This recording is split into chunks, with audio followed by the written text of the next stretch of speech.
All right, guys. Welcome to episode 58 of the Drag Drive Repeat Show presented by Summit Racing. Crazy night. We have another great show planned for today. This is a big one. We are helping announce a new product that's going to be for the car community that's out there. I can't wait for you guys to see this.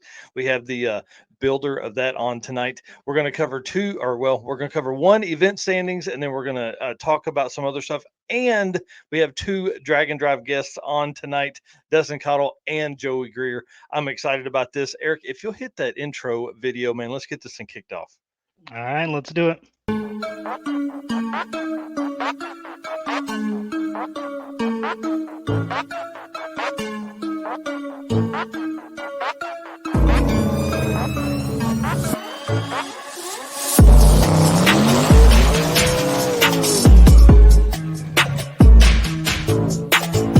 We're gonna pack things up and hit the road and try to make it the next day.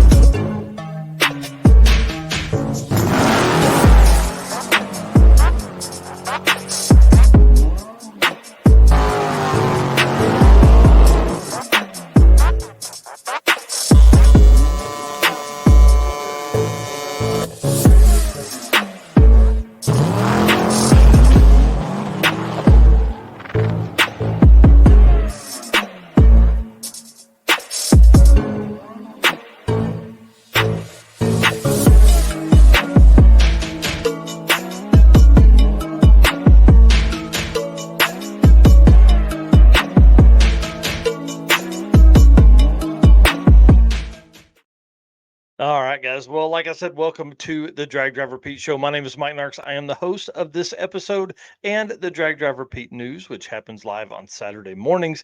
And I'm the promoter for the Circuit Drag and Drive, which happens April 19th through 21st. Mocan Dragway, Ozark Raceway Park.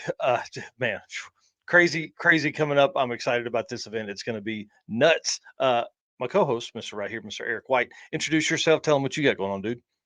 I am Eric White. I co-host both the news and the show. Do a little bit of graphic design for Drag Drive Repeat, for my own stuff, for other events. Anybody that needs help, I've been helping out quite a bit with that kind of stuff. And then I do some stuff on my channel, which is 815 LSX Swaps. Yeah, dude, you've been a busy guy. Well, let's get into this thing, guys. Of course, we need you to do us a favor. Hit that share button as we jump in here. Huge show tonight. If you didn't catch the intro there, it's going to be a good one. But we can't do this without you guys. So we just want to say thank you for being our race car friend. Thank you for being here. I'm telling you, the late nights make all of it worth it with the comments and things like that we're going to go over in some of this. If you are here live with us, there's a chat box right over on the side. Make sure when we have the guests up, you're asking them questions.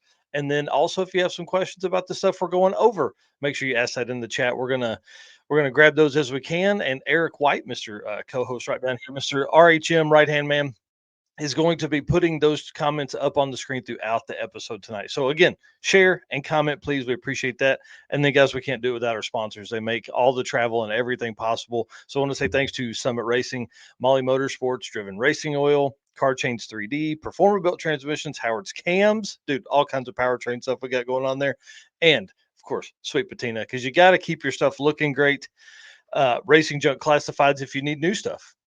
And then our newest media partner, PowerTube TV. Awesome dudes over there and a lot of fun stuff that's coming up. All right.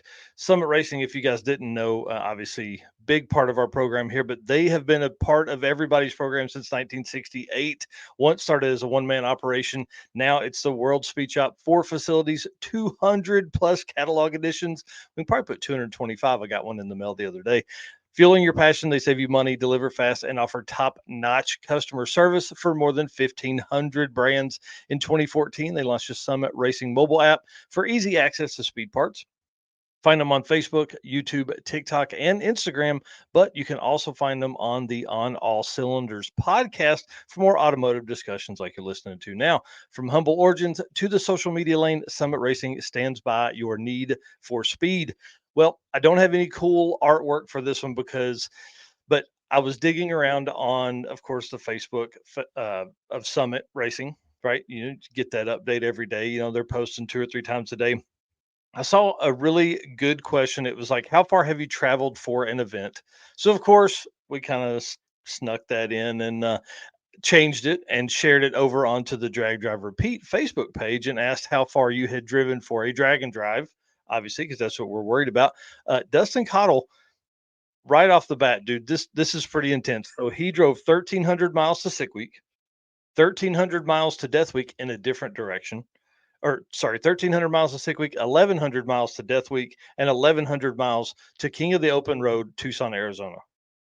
What's cool about the Death Week to King of the Open Road is those were like 2 weeks apart. So he drove all the way home and then all the way back. Yeah. Absolutely intense. And he's one of the guys that won the ambassador of Drag and Drive at the first ever Drag and Drive award show that we hosted last year. So he won that one because of those trips, part of 8 trips he took for drag and drive events last year. And we're going to actually talk to him here in just a little bit about all those events. And then Rich Woodward answered to that question, 1,200 miles with a question mark to Drag Week 2021. And then Fred Sermon drove from Charleston, I'm assuming South Carolina, to Tucson, Arizona for Drag Weekend 2015, which was like the first regional event that I think happened in all of this, that, and one guy's garage the same year. He said he came in not the slowest, in air quotes, hurt the clutch, and drove home with 15 minutes to spare to go to work.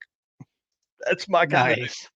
That's my kind of dude. Well, one other post they had was what's a bucket list track, and of course I'm skimming down through the several hundred answers, and Facebook shows me Mr. Jeff Sixt, who is a drag and drive veteran with us. He's been on several hot rod drag weeks. He said George Ray's Wildcat drag strip in Paragould, Arkansas. And I don't know if you know this, but I grew up about 20 or 30 minutes from that track. Nice. Yeah, thought I would give a big shout out to Jeff there. He's one of the nicest dudes that's out there. Oh, hey, Connor Skinner, Mr. 417 Coffee and Cars. We're going to be talking about that here in about 3 minutes, right after we talk about the Driven Racing Oil event updates. That's the first thing we're going to talk about is my trip and Eric's trips this weekend. So if you'll read us the Driven Racing Oil ad read, I'll jump into some of the stuff. Perfect. Why gamble with performance or protection when you get proven results from Driven Racing Oil? Trusted by top engine builders, winning racers, and devoted horsepower enthusiasts around the world. Driven takes legendary base oils such as the ones from Bradford, Pennsylvania, which comprise their GP1 line. Then, Driven boosts that superior base with state-of-the-art additive packages. Driven's GP1 Nitro 70 not only provides anti-wear protection, but can even shield cylinders from washout and fuel dilution caused by using methanol or nitro-based fuels. Learn more about Driven Racing Oil by following them on Facebook and Instagram at Driven Racing Oil or shop now at drivenracingoil.com. Man, great job on that, dude. That's awesome. I think we're getting better at reading these. We do these every week. Now, here's the cool thing about the weekend. I had not intended to run all over the country, but that's kind of what happened. So, Connor was talking about the 417 Coffee and Cars. So I ran up there. That is in Springfield, Missouri, which is a little more than 100 miles from me here. Okay, this is a key point here in a minute. So drove up there. Obviously, he was nice enough to let me set up a table at the literal last minute. I actually got there, walked around, took the pictures that you guys are going to see here, and then set the table up. So it was great. Handed out flyers, talked to people about the circuit because we were racing in Springfield. What will be the 20th. So I wanted to go up there and kind of talk about it. Well, when Connor had said that there were going to be, I said, how many cars am I expecting? Because the Cars and Coffees here in Northwest Arkansas, 300 to 500 cars is a huge event for us, right? He said 850. And I was like, 850 cars. And guys, I'm telling you, it's worth the trip.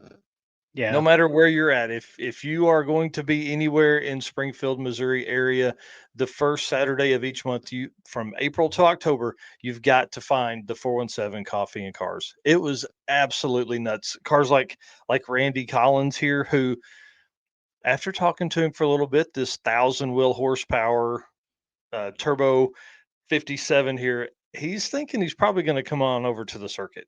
Really? Yeah. So of course, I had to put my selling shoes on and out there hustling a little bit, trying to get us just a few more people, mainly as spectators. But I don't know if you know this or not. Drag racers are not good spectators who want to race. So I told him if he showed up in the car, I'd let him run. I mean, you can't turn that car away, right? Yeah. So another circuit veteran alumni here, or a circuit veteran alumni, Mr. Jeff Merrick, got to hang out with him for a little bit. That was kind of fun. This is his Grand National. He's coming back for 2024 for the circuit. So he was pumped that I was up there. And then I got to see my buddy Fro, who's going to be I'm just gonna say he's gonna be a backup girl for donations on Sunday for like a 2-hour window. He's gonna offer that service up so we can get that last push of donations. So if you want your car backed up by a dude named Fro that looks like a gorilla, we'll be talking about it in a future episode, probably next week. So, and then this car here had my attention the entire time. Loved the Yeah. patina on this thing. Loved the turbos up and out of no hood. And then this guy did an insane burnout as he pulled out on the street, kind of got up on the brake a little bit and just annihilated a set of tires as he went off. It was pretty awesome. If you want to see that video, you can go over to the Instagram page that's posted there. It has almost 700,000 views Wow. since Sunday afternoon. Pretty intense. A lot of conversation in there. A lot of people saying it wasn't a big enough burnout. But guys, leaving cars and coffee is always a big deal. People want to do burnouts, right? I'm telling you right now, this place was dangerous. It was curbed both sides of the 2 lane that you're going down. It's like a divided highway, and people lined up standing on the curb on both sides. So anybody get out of whack just a little bit, they're taking somebody out. So he was trying to be a little, conservative, I'm sure, because this car looks like it could actually destroy the tires. So so that was 110-ish miles from the house. I headed 70 miles along our route from Springfield over to Mocan. So one last opportunity to cruise the route, make sure all the roads look good, all the route stops are in good shape, all that kind of stuff, and hit Mocan for a bracket day. So grabbed a couple shots here, and then this here Mike Whelan, got to hang out with him and James Lowry, who are also circuit veterans and drag and drive veterans, but they're circuit veterans and they're coming back. So they were there making test passes and running. James didn't have his car, but Mike had his. And dude, that Pro Charger on the front of that thing, Yeah. primo stuff, man. Primo stuff. It was awesome. I didn't get a video of it running down the track, but I got a couple videos of it like backing out of the spot and driving away and all that kind of stuff. So really cool. Had a great Saturday. And then I think, did you go Saturday or Sunday? I went to Cars and Coffee Saturday morning as well. Perfect. All right, so let's move on to those shots because now I want to show you guys the difference here. Okay, look how cool this shot is. Look at this shot. Hey, Awesome. Mediocrity. hey, they all look good after they get edited. So I know that's right. That's right. Well, I want to say Eric edited all the photos that you saw before that, and he edited these photos. But he shot these that he's going to go over now. I think there's like 5 in here from your weekend with a new camera that he bought. So, yep, tell us about your trip, man. Yep, I bought a Sony A6400 camera. Hadn't even thought about doing anything with it. I was originally just going to take it to the circuit, get started then.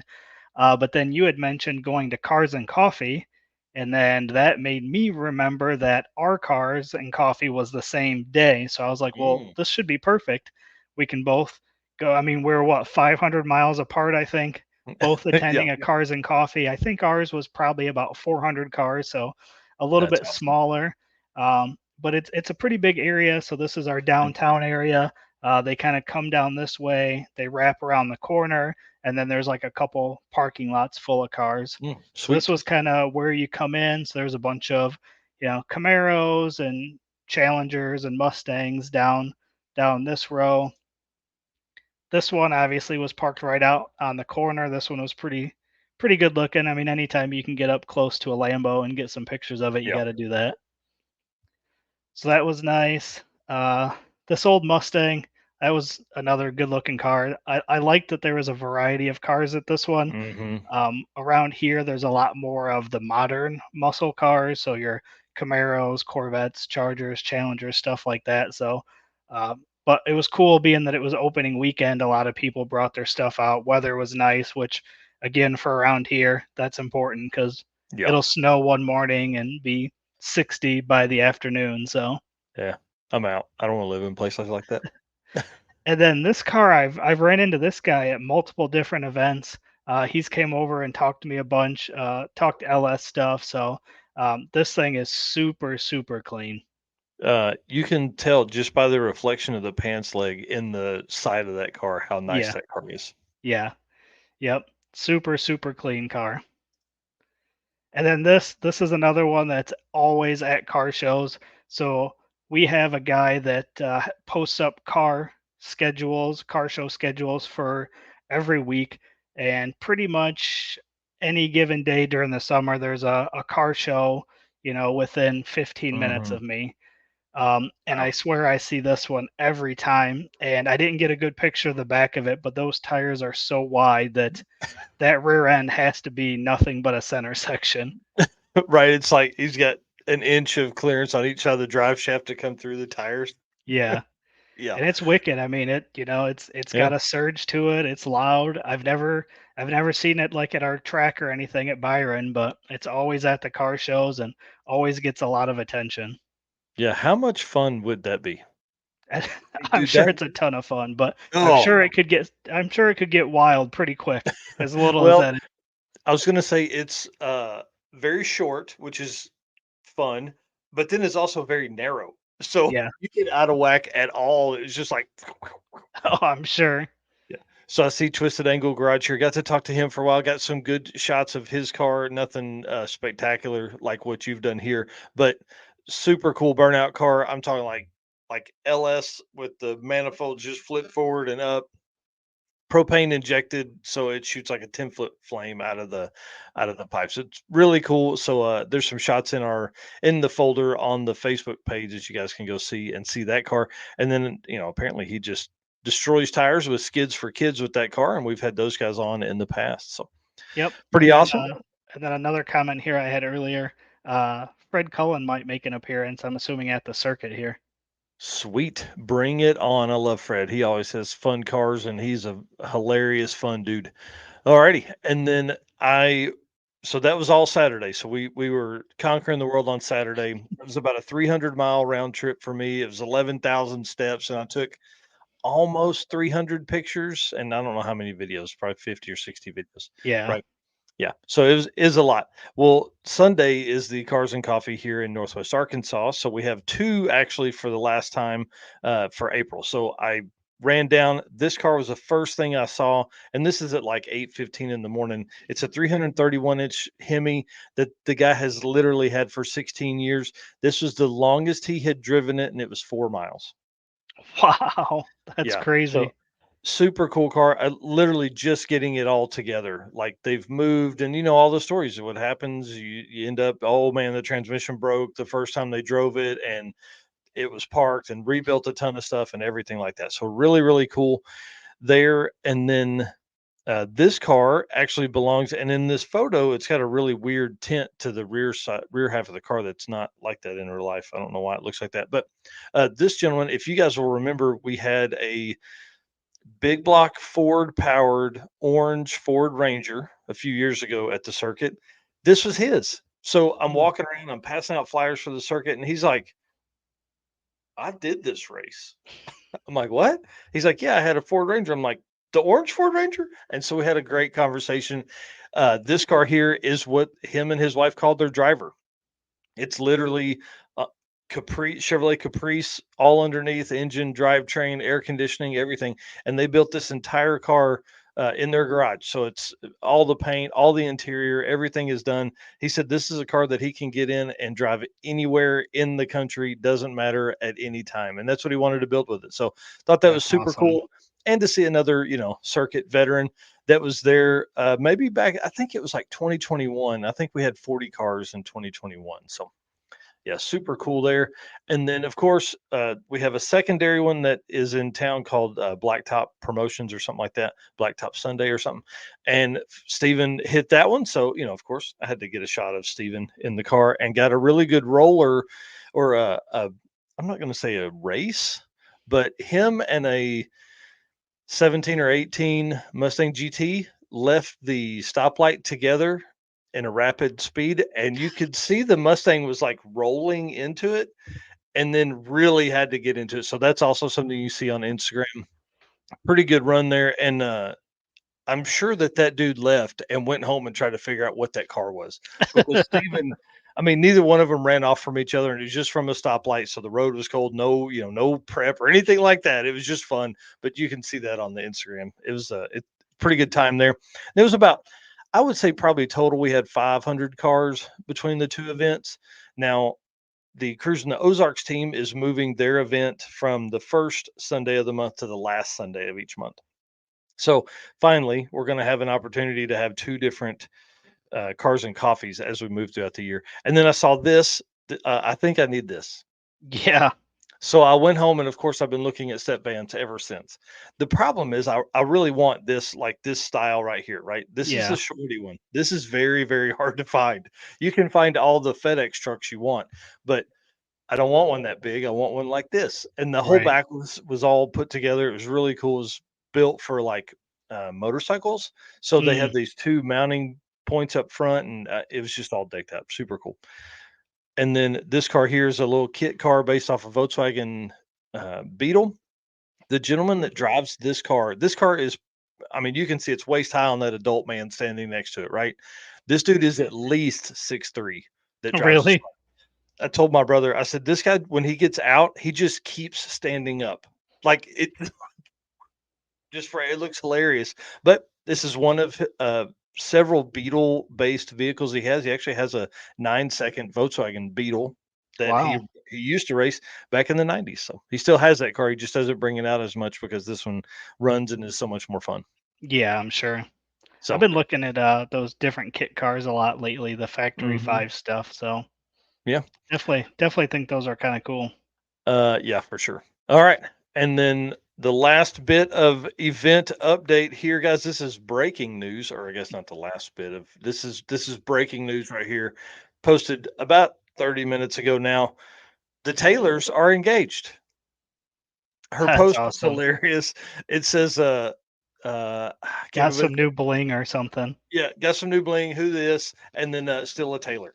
So thought that was pretty funny. So congratulations to Nick and Alex. That's pretty awesome. That's a power couple in the making for sure. Absolutely. All right. Let's talk about events real quick, because that's what this whole segment was about events. Carolina Drag Cruise. Do you want to run us through some of these the names? I saw you put in the stats there for their wins as well. Yep. So first of all, congrats to all the winners from Carolina Drag Cruise. The DYO class, the Dial Your Own, that was won by Scott Olson in an 81 Chevy truck with a deviation of 0.001. That's insane. Yeah. That's insane. Yep. Then next we had Real Street, which was won by Darren Free in a 72 Camaro with a 7.394 average. We had Modern Muscle. Winner was Dustyn Trance in a 2018 F-150. That's the Dustyn Trance. Yes. Yep. Not in the Mustang. Yep. But 2018 F-150 with a 6.935 average. Pretty awesome. Then we had Stick Shift, which was Rob Warwick in a 95 Camaro, and that was a 6.246 average.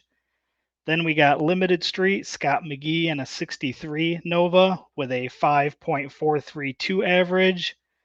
And then Unlimited Street, Chris Engel in a 65 Nova with a 5.400 average.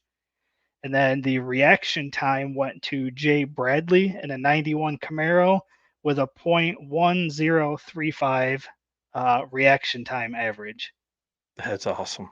And then the last one is the Spirit of Drag Cruise that was given to Cole Galloway in an 86 Mustang. I didn't get any more information kind of on the story on why he was chose, but yeah. Well, I think what we may do is an actual, like, maybe we have all the promoters from events in April on for the last week.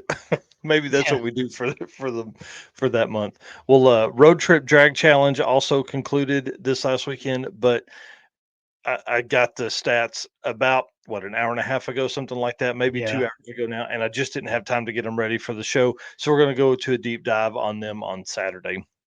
And by then, we'll have the story from Michael Lone of the Carolina Drag Cruise, why Cole Galloway won that one. Yep. All right. And then, of course, I ordered a ton of stuff for the live stream yesterday, day before yesterday, for the circuit. And I want to say just a big shout out to On the Spot Auto Repair for bringing that ability to folks at home to be able to watch it. And essentially, Danny Diesel is going to let us borrow some cameras. So we're going to be able to like triple our camera count. So we're going to go from 1 to 3 Yeah. for the live stream. So it's going to be awesome. I really appreciate him doing that. I'm really excited about this. So sometime this weekend, there's going to be a live stream that I'll be in my yard running across these different camera stuff. So you guys will be able to see that if you're paying attention to the circuit at all. I'll probably just do it on one channel, and who knows when it'll be because I'll have everything here on Friday. So we'll probably do that Saturday or Sunday. So again, I'm really pumped about this to give everybody at home an opportunity because the plan is to while we're showing racing, obviously. We're also going to have like Eric will be able to leave early and then he'll be able to patch in from one of the route stops and go around and talk to people and tell stories and stuff like that. And you guys know that I don't want folks to watch an empty track. So if things are down for a little bit, we'll just be grabbing people from the pits and doing interviews there down by the track and talking to all these folks and everything like that. So bear with us. If you're going to be at home watching this, please hang tight. This is going to be our first opportunity to do this. So Friday may be a little, it's going to take us a little bit to get our bearings. By Saturday and Sunday, we should be pretty good there. So Yep. I'm excited about that. Yeah, All it right. should be fun. And that's gonna Oh, help out, with a bunch of stuff too going forward. yeah. Yeah. I think that's what I'm most excited about too. Is it's going to give us a lot of opportunity to maybe live stream some other stuff that we didn't do or get a lot of different angles on things, Yeah. at events and things like that. Yeah, Live live stream stream the cart cart donut. donuts. Hey, listen, I'm in. I got to put a transmission in, but we got to get through the circuit first. All righty. Oh, Howard Cam's I community. was thinking the go-karts at the Oh, go-kart ooh. night, but I wasn't thinking about your cart. I forgot about that. Man, I didn't even think about live streaming the go-kart stuff. Oh yeah, Yeah. we're doing that for sure. We're gonna get some mounts for the phones and put them on the go-karts. That'll be fun. That'll be a good time. We're gonna do that for sure. Alrighty, let's move on to the next segment because guys, we got guests that are in the back, and this is when we're gonna break out and show you guys the brand new product that's going to be welcomed to the car community. So I'll read the ad here real quick. Howard's Cams was founded as a racing cam manufacturer almost 80 years ago when Howard Johansson created Howard's Power and Racing Equipment in 1945. Geez, that's a long time ago. Howard's Cams has always used on-track experience to design the most powerful designs. Today, they have an even greater group of experienced racers in circle track, drag racing, road race, mud bog, and marine. They use all this input plus the most advanced computer software to design the most competitive race-winning products. From pioneers in drag racing and oval track to cutting edge marine development, Howard's Cams is at the forefront of the industry. And guys, you got to hit up our boy Luke B for your next valve train upgrade. If you don't know who Luke B is, friend him on Facebook or come to us. We'll get you in contact with him. All right, dude. Huge week and stuff. Huge week and stuff. Yeah. There was a lot of news. Some good, some bad. Oh yeah, yeah. So Jeremy Howell with the Flat Fox, which is a flat plane cranked 5.2 liter. I don't know if it's Coyote. I don't know. It's a mod motor of Ford of some kind. Somebody correct me.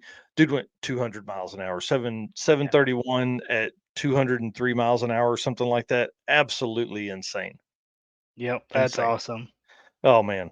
And I'm excited for that. That is also a stick shift car. This Yep. could truly reset all kinds of records if he can get through a week of drag drive, man. It's gonna be nuts. But when you're running on that ragged edge of the thing, it's hard. It's hard. Yeah. And then I don't know. This is wild. Are you under a rock if you hadn't seen this? Dude, tell me Right. what happened with Brett. Yeah, it's been everywhere. But yes, incredible. Ran a 3.998. Yeah. In the car that he won sick week with. Right. Right, a streetcar. Yeah, I don't know what changes they've made, but $399 with the 8, insane on a small tire in a streetcar, headlights, taillights, blinkers, pulls a trailer. I mean, dude, this thing is Yep. for real. So Yeah, him going to 187. motion got him there. Yeah, what does it say? 187.99 for miles an hour. Yeah, Yeah. pretty crazy. In the eighth, 187. Yeah, that's I mean, that's Pro Mods 10 years ago, right? Yeah, yeah, yeah.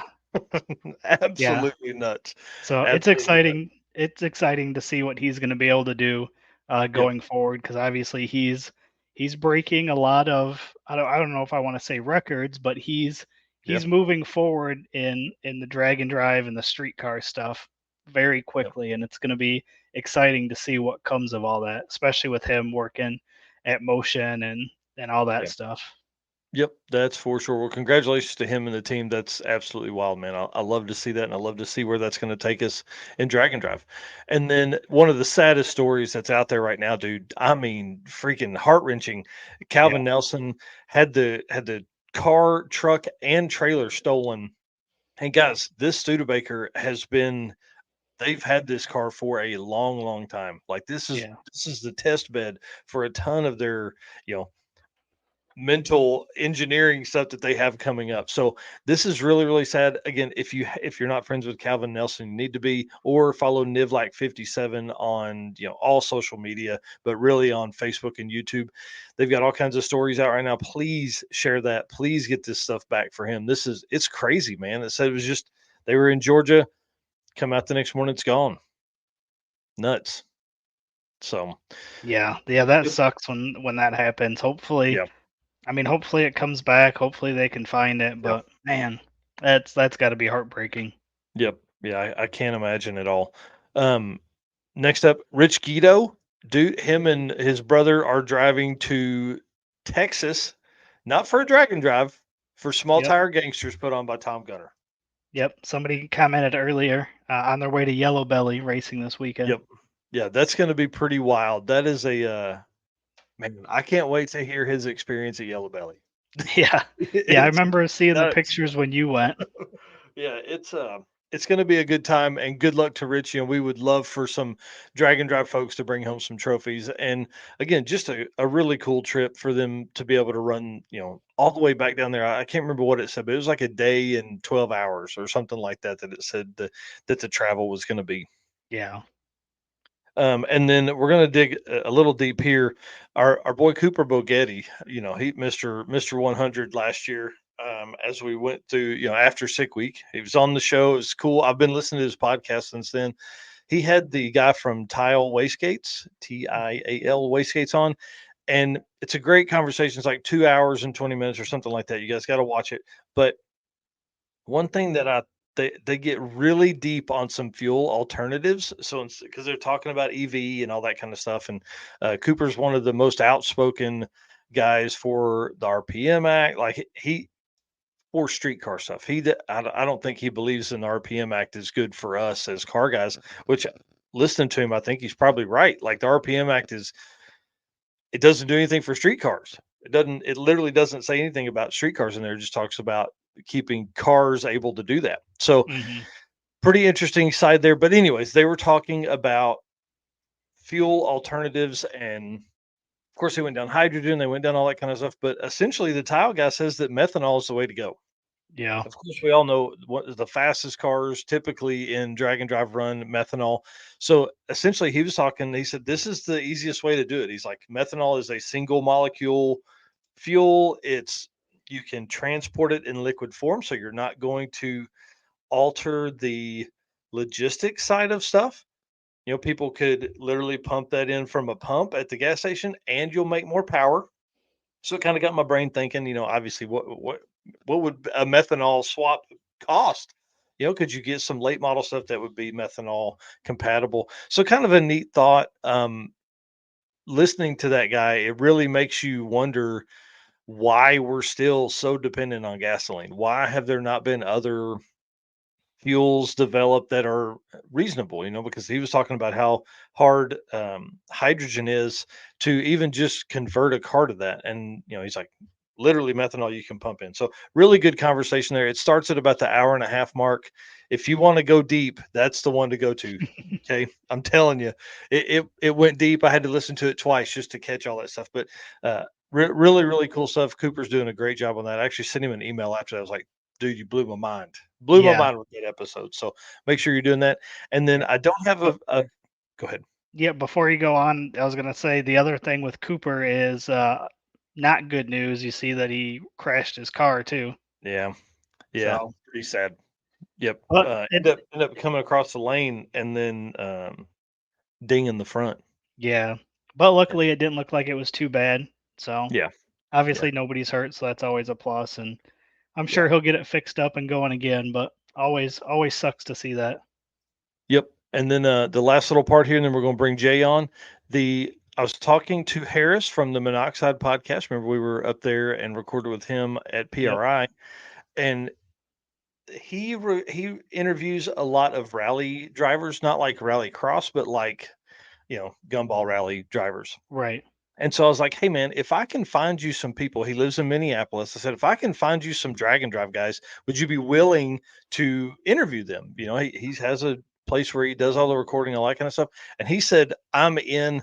Please find us some folks. So if you would like to tell your story and you are anywhere near Minneapolis, please reach out to me. Let me know. I'd love to connect you guys. Let's get some drag race guys on his podcast and introduce those folks to the drag and drive community. I was actually talking, him and Dan may come down to Six Summer on that Sunday and Monday. Oh, cool. Yeah. So I'm really trying, man. We're trying, we're spreading the word. We're trying to get more people the opportunity to tell more stories. Yeah. Maybe we'll have to do another quick recording with them. Yeah, for sure. All right. Well, you on Sunday, Monday, you guys will. I won't be there. I won't be there yet. Oh, that's true. Yep. All right. Well, let's bring on Mr. Jay Blanchard of J-Wire Solutions, and let's talk about this exclusive announcement tonight. I'm not going to say exclusive. This is a world premiere announcement. This is exciting. There you go. All right. Mr. Jay Blanchard, how are you this evening, sir? Oh, doing pretty good. How are you? Man, I'm doing good. I just took you off the screen. Hang on just a second. There we go. We're going to put you back. Okay. Can I put him full screen with that? Dang. Nope. I was trying, man. I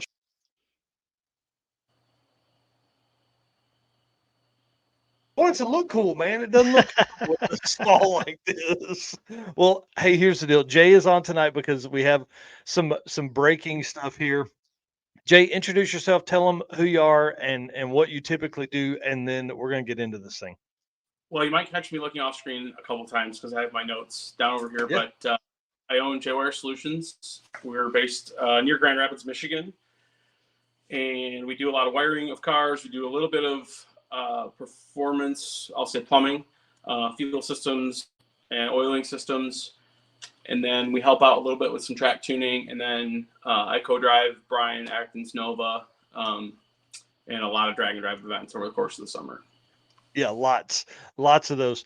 Well, lay us into kind of what this part. Can I show a picture of it yet? Like, well, tell us how this part came about, and then we'll open up the picture of it. Hold on. All right. Show us one more time there, bud. Sorry. Oh yeah, there you go. All right, so tell us how this thing came about, and then we'll get it. Yeah, then we'll get into what it is. Sure. So, as I mentioned, we do a lot of wiring.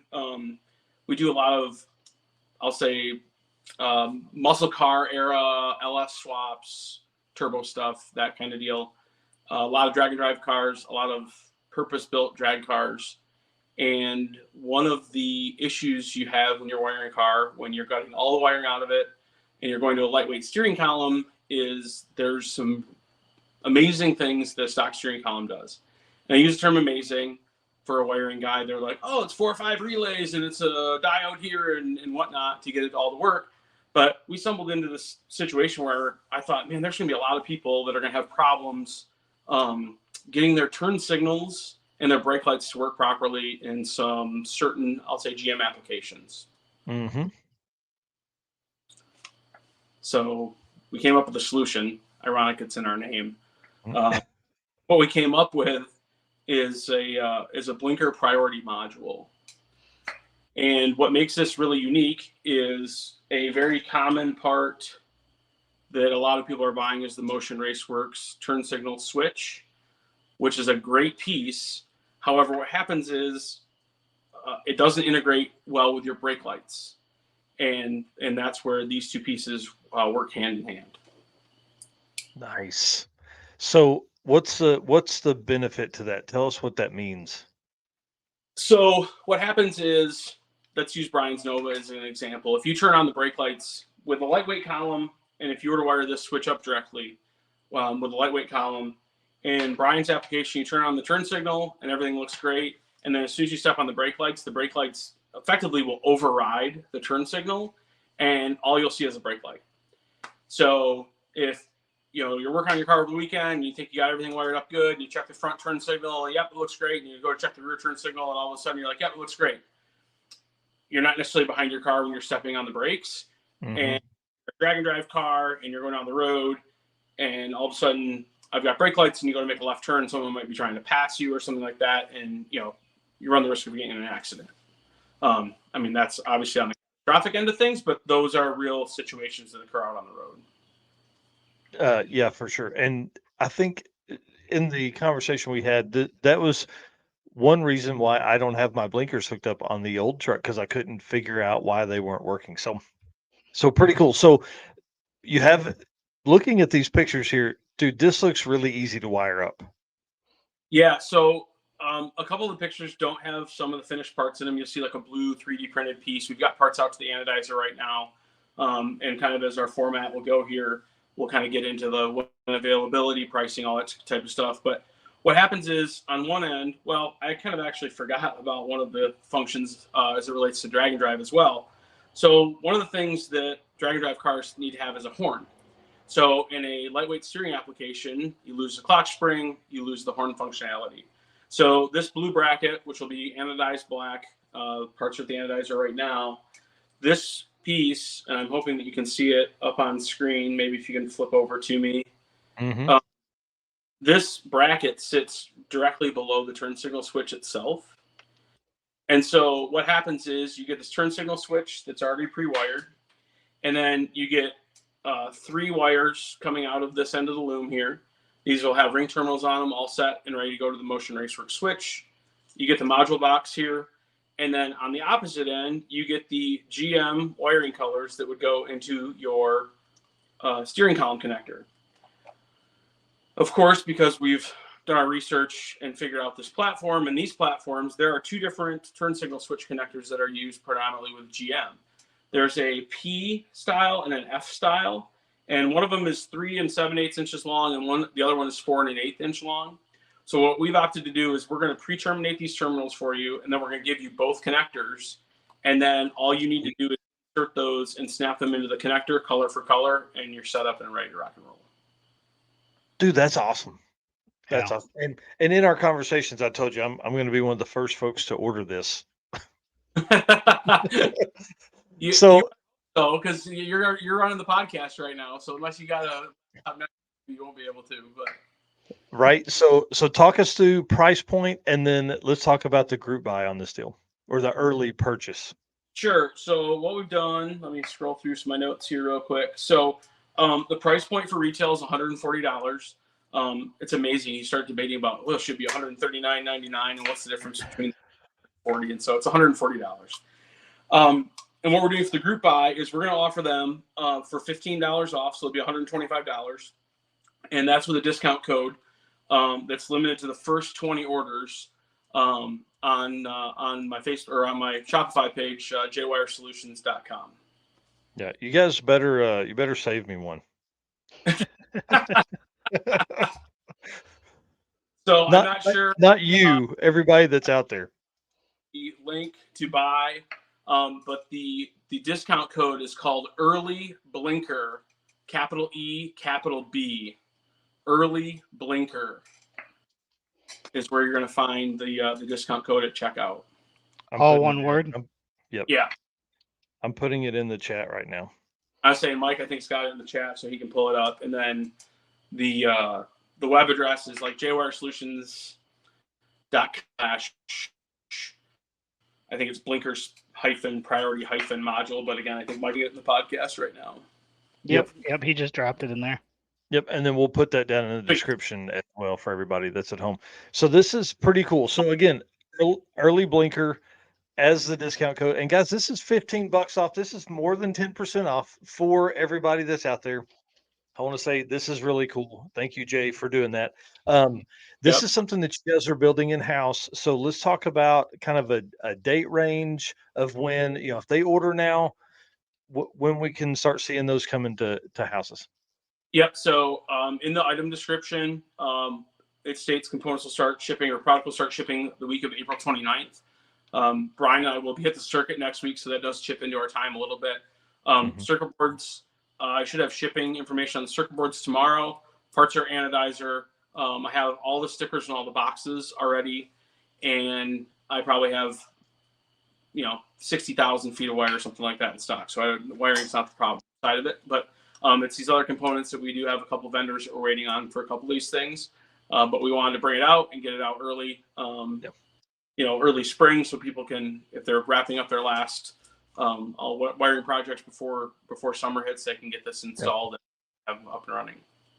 Dude, I'm so excited about this. I think this is awesome. This is another huge part for the drag and drive community because, again, just like you said, there's not a whole lot of relays that are laid out underneath the dash. There's not a bunch of what are those things called that like make the clicky noise for that? Those aren't relays. Those are something else. So the one caveat there is that the flasher module, the way that this plugs back in with this plug, all of your stock body harness components function just like they should. That's cool. And so that's a key aspect of it. The one thing I failed to mention is that there is a ground wire that will come out of this with a ring terminal also, and that's needed for the horn functionality. But that will go back through your stock horn relay. It'll go back through your stock flasher.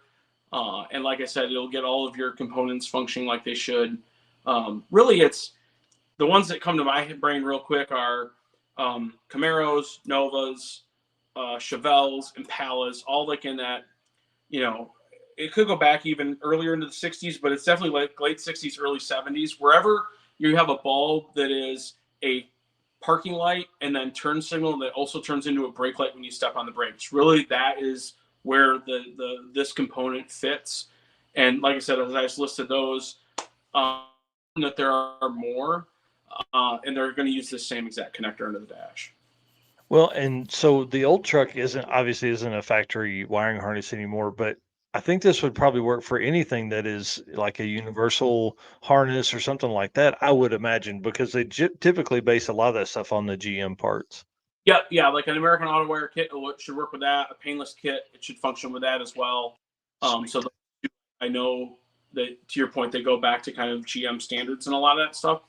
And then obviously, if you've got a lightweight column, then that's an avenue to take some weight out of the car, and then this fills the void. So, dude, I'm so excited, man. Thank you so much for letting us be a part of this release, this big product. And again, folks, save me one because I'm going to have to wait till after the show tonight to order it.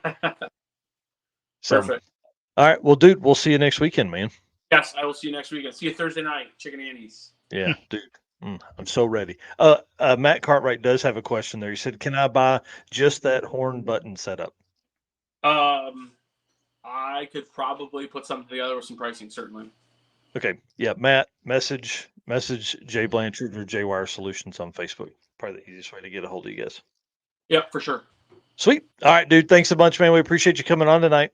Yeah, thanks for having me. We'll catch up with you. Yep. Later. See you soon. Sweet, dude. That's exciting. Yeah, that's really, pretty cool. I'm excited about that because it's going to make it much easier on me wiring blinkers incorrectly for the old truck, because I had thought for some dumbass reason that I would clean that panel up a little bit, and of course did not do it all justice. So I'm going to have to order that to fix all that stuff. Well, let's talk about let's do the Molly ad read here real quick, and then talk about the co-pilot spotlight, and then we're gonna bring Dustyn on to tell some stories, dude. I'm ready to hear some of this stuff. All right, I'll do the ad read, and then you can talk about the co-pilot spotlight. Attention high performance enthusiasts and sportsman class racers, meet the Molly Motorsports Power Pack Kit, your ultimate solution for power packed performance. The Power Pack pistons are made from either 4032 aluminum alloy to allow for tighter cylinder to wall clearances and improved temperature stability, or the 2618 alloy to allow for increased detonation resistance. Tailored for various engine families from small block Chevy to Volkswagen and Audi, they've got you covered. What sets them apart? It's forged pistons, graphol coating, and phosphate treatment for peak performance and durability. Elevate your ride with Molly Motorsports, where performance meets precision. Unleash the power within. Visit mollymotorsports.com for more details. And for the podcast listeners, Molly is spelt Mahle. That's right. Well, this week's co-pilot spotlight, sponsored by Molly, is for Kanan Hall. And we talked about Kanan a couple weeks ago in that Jeep, that Willys he's building. But Yep. in his replies to the form that I'm actually dropping in the chat right now, this so you guys can tell your stories of your co-pilots, because we want to see these. One of the questions we ask is, what makes a good co-pilot? And his answer is right there. So it's someone who is a ride or die, who doesn't care to have the thing in a million pieces on the side of the road at 2 a.m. Somebody that pushes you to run one more, go a little faster. I truly believe there is no bad co-pilot.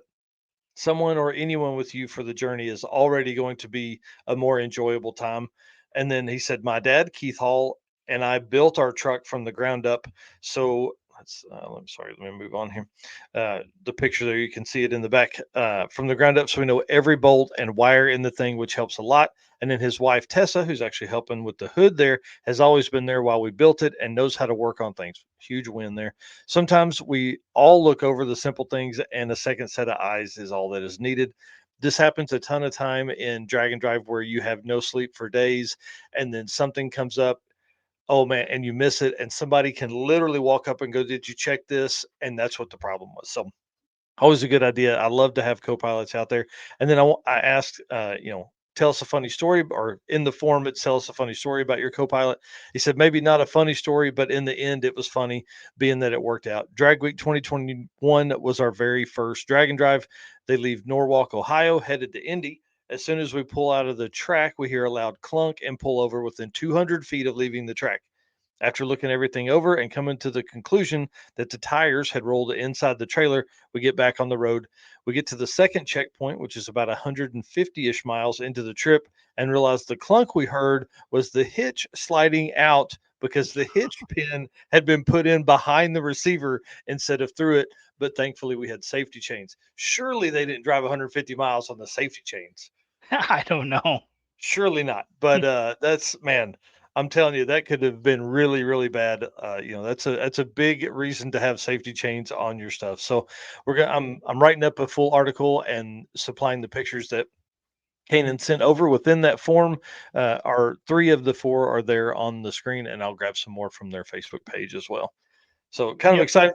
Again, we want to hear the stories of the co-pilots. The co-pilots a lot of times are what makes these things happen, and keeps everybody motivated. All right, let's move on here real quick, guys. The gentleman's agreement. You know the deal. We love doing this, but we need your help. We need you to subscribe and to follow. We're going to keep working hard over here, but we need you to do that. So it's kind of the gentleman's agreement. Like, we'll do this, you do that. It all works out perfect. And then we want to say thanks for being a race car friend. Thank you for being here. Thank you for hanging out. And guys, hit the share button as we move into our guests here tonight. We got Dustyn Caudle coming up. Huge race car friend of ours. We've spent a ton of time together over the years, driven thousands of miles on the same roads, not together, but on the same roads. And then thank you to our sponsors: Summit Racing, Molly Motorsports, Driven Racing Oil, Car Chains, Power Performer Built Transmissions, Howard's Cams, Sweet Patina, Racing Junk Classifieds, and of course, our new media partner, PowerTube TV, where you can find this or other Drag Drive Repeat exclusive content over there as well. We take these episodes that you're watching or listening to on the podcast, we take these and cut them down and move them over there with some extra stuff. I'll just say that. More pictures, more content that comes along with a lot of this. So it's kind of fun that they are letting us kind of stretch our wings a little bit. And we appreciate the team over there for doing that. All right. Absolutely. Let's talk to Dustyn. Let's bring him on. I'm going to take this down. Mr. Dustyn Caudle. Oh, what have I done here? I've broken it. Hold on. There we go. I got you. Eric with the win. How are you this evening, sir? Hey guys, thanks for having me on. Oh man, I'm excited to actually spend. This will probably be one of the long times you and I have talked together. Yeah, probably so. Yeah, typically Dustyn's busy getting the trucks ready, or I'm running around like a chicken with my head cut off whenever we come by each other. It's the, hey, how are you? You're doing great. Awesome. Great to see you. Big hug. And I'm out. That's kind of been, there's been a few events where I've touched base with you throughout this year. That's our plan, is to follow you a little bit more this year as we come across events. I did miss some times at Sick Week, but I did get some good videos of you that I'm still working through all that Sick Week stuff, the 800 videos I took down there. So, well, why don't you do this? Why don't you introduce yourself? Tell us who you are and what you drive. So I'm Dustyn Caudle. I live 30 minutes outside of Tulsa, Oklahoma. I've got it's a 1978 Chevy Love, but I've rebadged it with the Isuzu badging just to make it a little bit more different than, all the other Loves. And a lot of people don't realize, but I have two white Chevy Loves. One's got a 671 supercharger, one's turbocharged. A lot of people think I just pulled the supercharger off, but no, it's two. Yeah, there you go. Two different trucks. Yeah. This is a great shot that Chris Story took. This is actually on the circuit 2023 where your brother drove one and you and Dad were in the other. That's pretty neat. Yep. Yeah. Well, So the supercharged truck is actually sitting in storage right now, being neglected. So I kind of feel bad, need to get it back out. Well, that's the way it goes sometimes. When you got two race cars, man, it's tough to keep all those things going all the time. Well, what are the setups in those? So the one that was closer in that picture, it's just a small block Chevy 350 with a 671 supercharger, 350 trans, 350 rear end gear ratio with a Ford 9-inch. It's been 1072 at 125. It's only got a 6-point roll bar in it, so I really don't plan on putting much more in that. And then the other truck, which is kind of my main drag and drive truck now, is it's got an aluminum 5.3 stock bottom end with a 78, 75 BS Racing turbo. I mean, nothing crazy in it.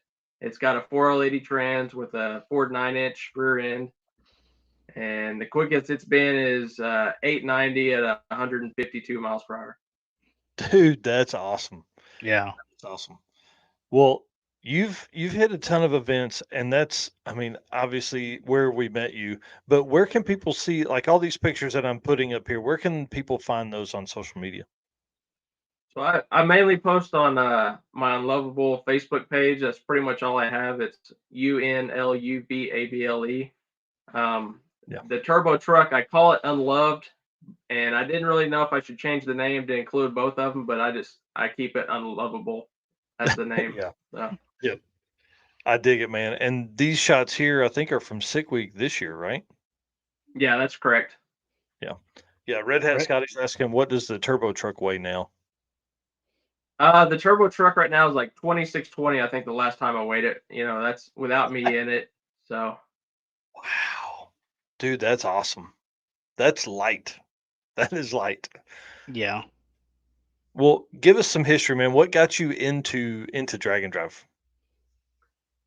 So I don't even know if he knows it, but Cliff Parvin is actually the one that got me into drag and drive. 2014, we used to ride motorcycles together, and we were out riding one day, and he's like, Hot Rod Drag Week's coming to Tulsa, and I had never even heard of a drag and drive.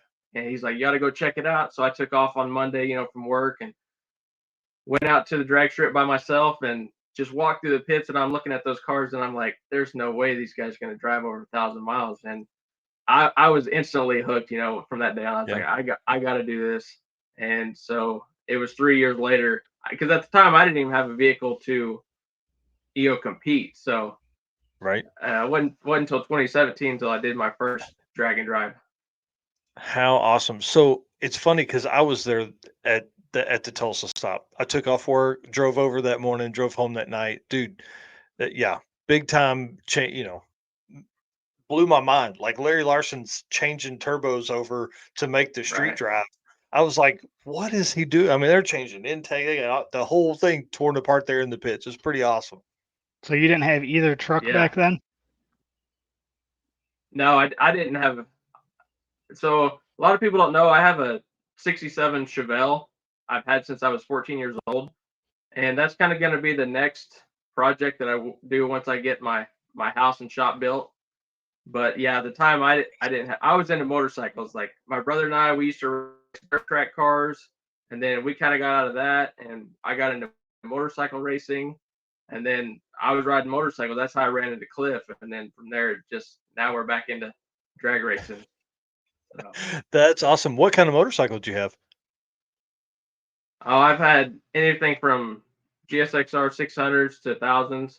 I actually bracket raced my GSXR 1000 in 2005 at Tulsa Raceway Park and won the bracket series for that year. So, and it was actually my first year even racing anything. So it's pretty cool. Dude, I bet you and I tore up some of the same roads on motorcycles. If you were riding those kind of bikes, because I rode early 2000s, I had a 600 Ninja, and I had a GSXR 1000 and all that kind of stuff. That's pretty cool. Yeah, we used to go on group rides, and we'd always go to Arkansas, just because the roads are so much better. Yeah. Dude, I guarantee you, me and you ended up in the same groups at some point. Yep. When and how did you end up picking up the trucks then? I was driving I don't even know. I think I was going to a motorcycle race in Oklahoma City, and I passed a Toyota little, like a 70s Toyota with 20-inch wheels, and just this little truck and big wheels. Just like, I was like, I want a little mini truck. And so I found a Chevy Love on Marketplace, and I bought it and was just intending to keep the 4-cylinder in it and just drive it, and then once I was like, man, I could small block swap this and, make it fast. And it just snowballed from there. Nice. I bet. Yeah. And I can only imagine the build through there. So you've given your dad probably some scares over the years driving. So he's your co-pilot, which is super cool. How many events have you guys been on together? I've counted, including like some small regional ones or some weekend ones, over 21 events since 2017. Wow. That's awesome. That's awesome. Pretty cool. What was the first event that you did? 2017, the Hot Rod Drag Week at Cordova. Okay. Oh, dude. I think I would have been there. Wow. It's a small world, man. Yeah. So you and I choose some of the same. Oh, did we lose him? He gone. That's wild. Dang, he's been backstage since like 6:30. Yeah. An hour and a half back there. I bet his phone died. Man, he's one of the funnest people. And again, one of the reasons we awarded him, we didn't give him anything. We awarded him with one of the ambassadors of Drag and Drive was because of his 2023 event list. Dude, he did 8 events in 2023. And I think in 2021, he did 5 national level events. Hey, he's back. I don't know what happened. He gone. So we were just talking about the 2023 events that you did. Like you did like 8 events in 23, right? Yeah. The Sick Week, 3 King of the Open Roads, Rocky Mountain Race Week, Death Week, Cruise. I can't remember we did cruise and lose. Yeah, we did cruise and lose last year. But yeah, it Mhm. was 8. But I'd have to look at my notes to see which Man. ones they all were. Yeah, you guys were all over the place. And then I came up on Friday of 1.0 when it was in Kearney, and you guys were just getting back. So tell the story of Rocky Mountain Race Week 1.0 2023. So we showed up in Kearney, made one pass, and it was during the heat of the day. So we were going to wait till it cooled off and make a second one. And shifted the second gear and broke the input shaft on the transmission. And so we loaded up, took it home. I overnighted an input shaft, put it in the truck, and then whenever they came back, Rocky Mountain Race Week, they do the exhibition class. If you break during the week, you can come back and compete for a prize. And so we got it fixed up, came back, and we won the exhibition class and got some money.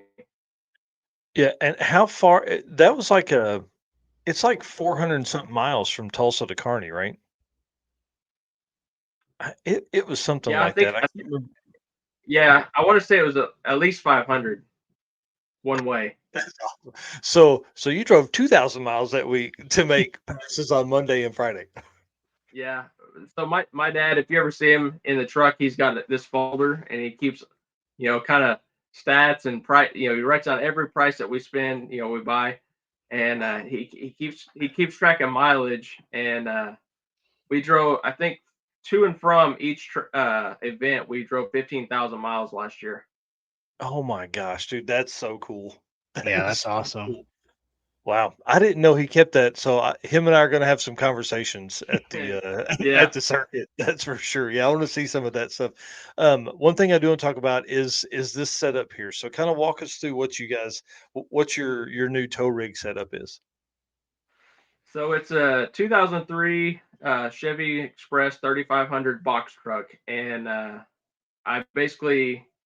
we took the walls down on the inside and insulated.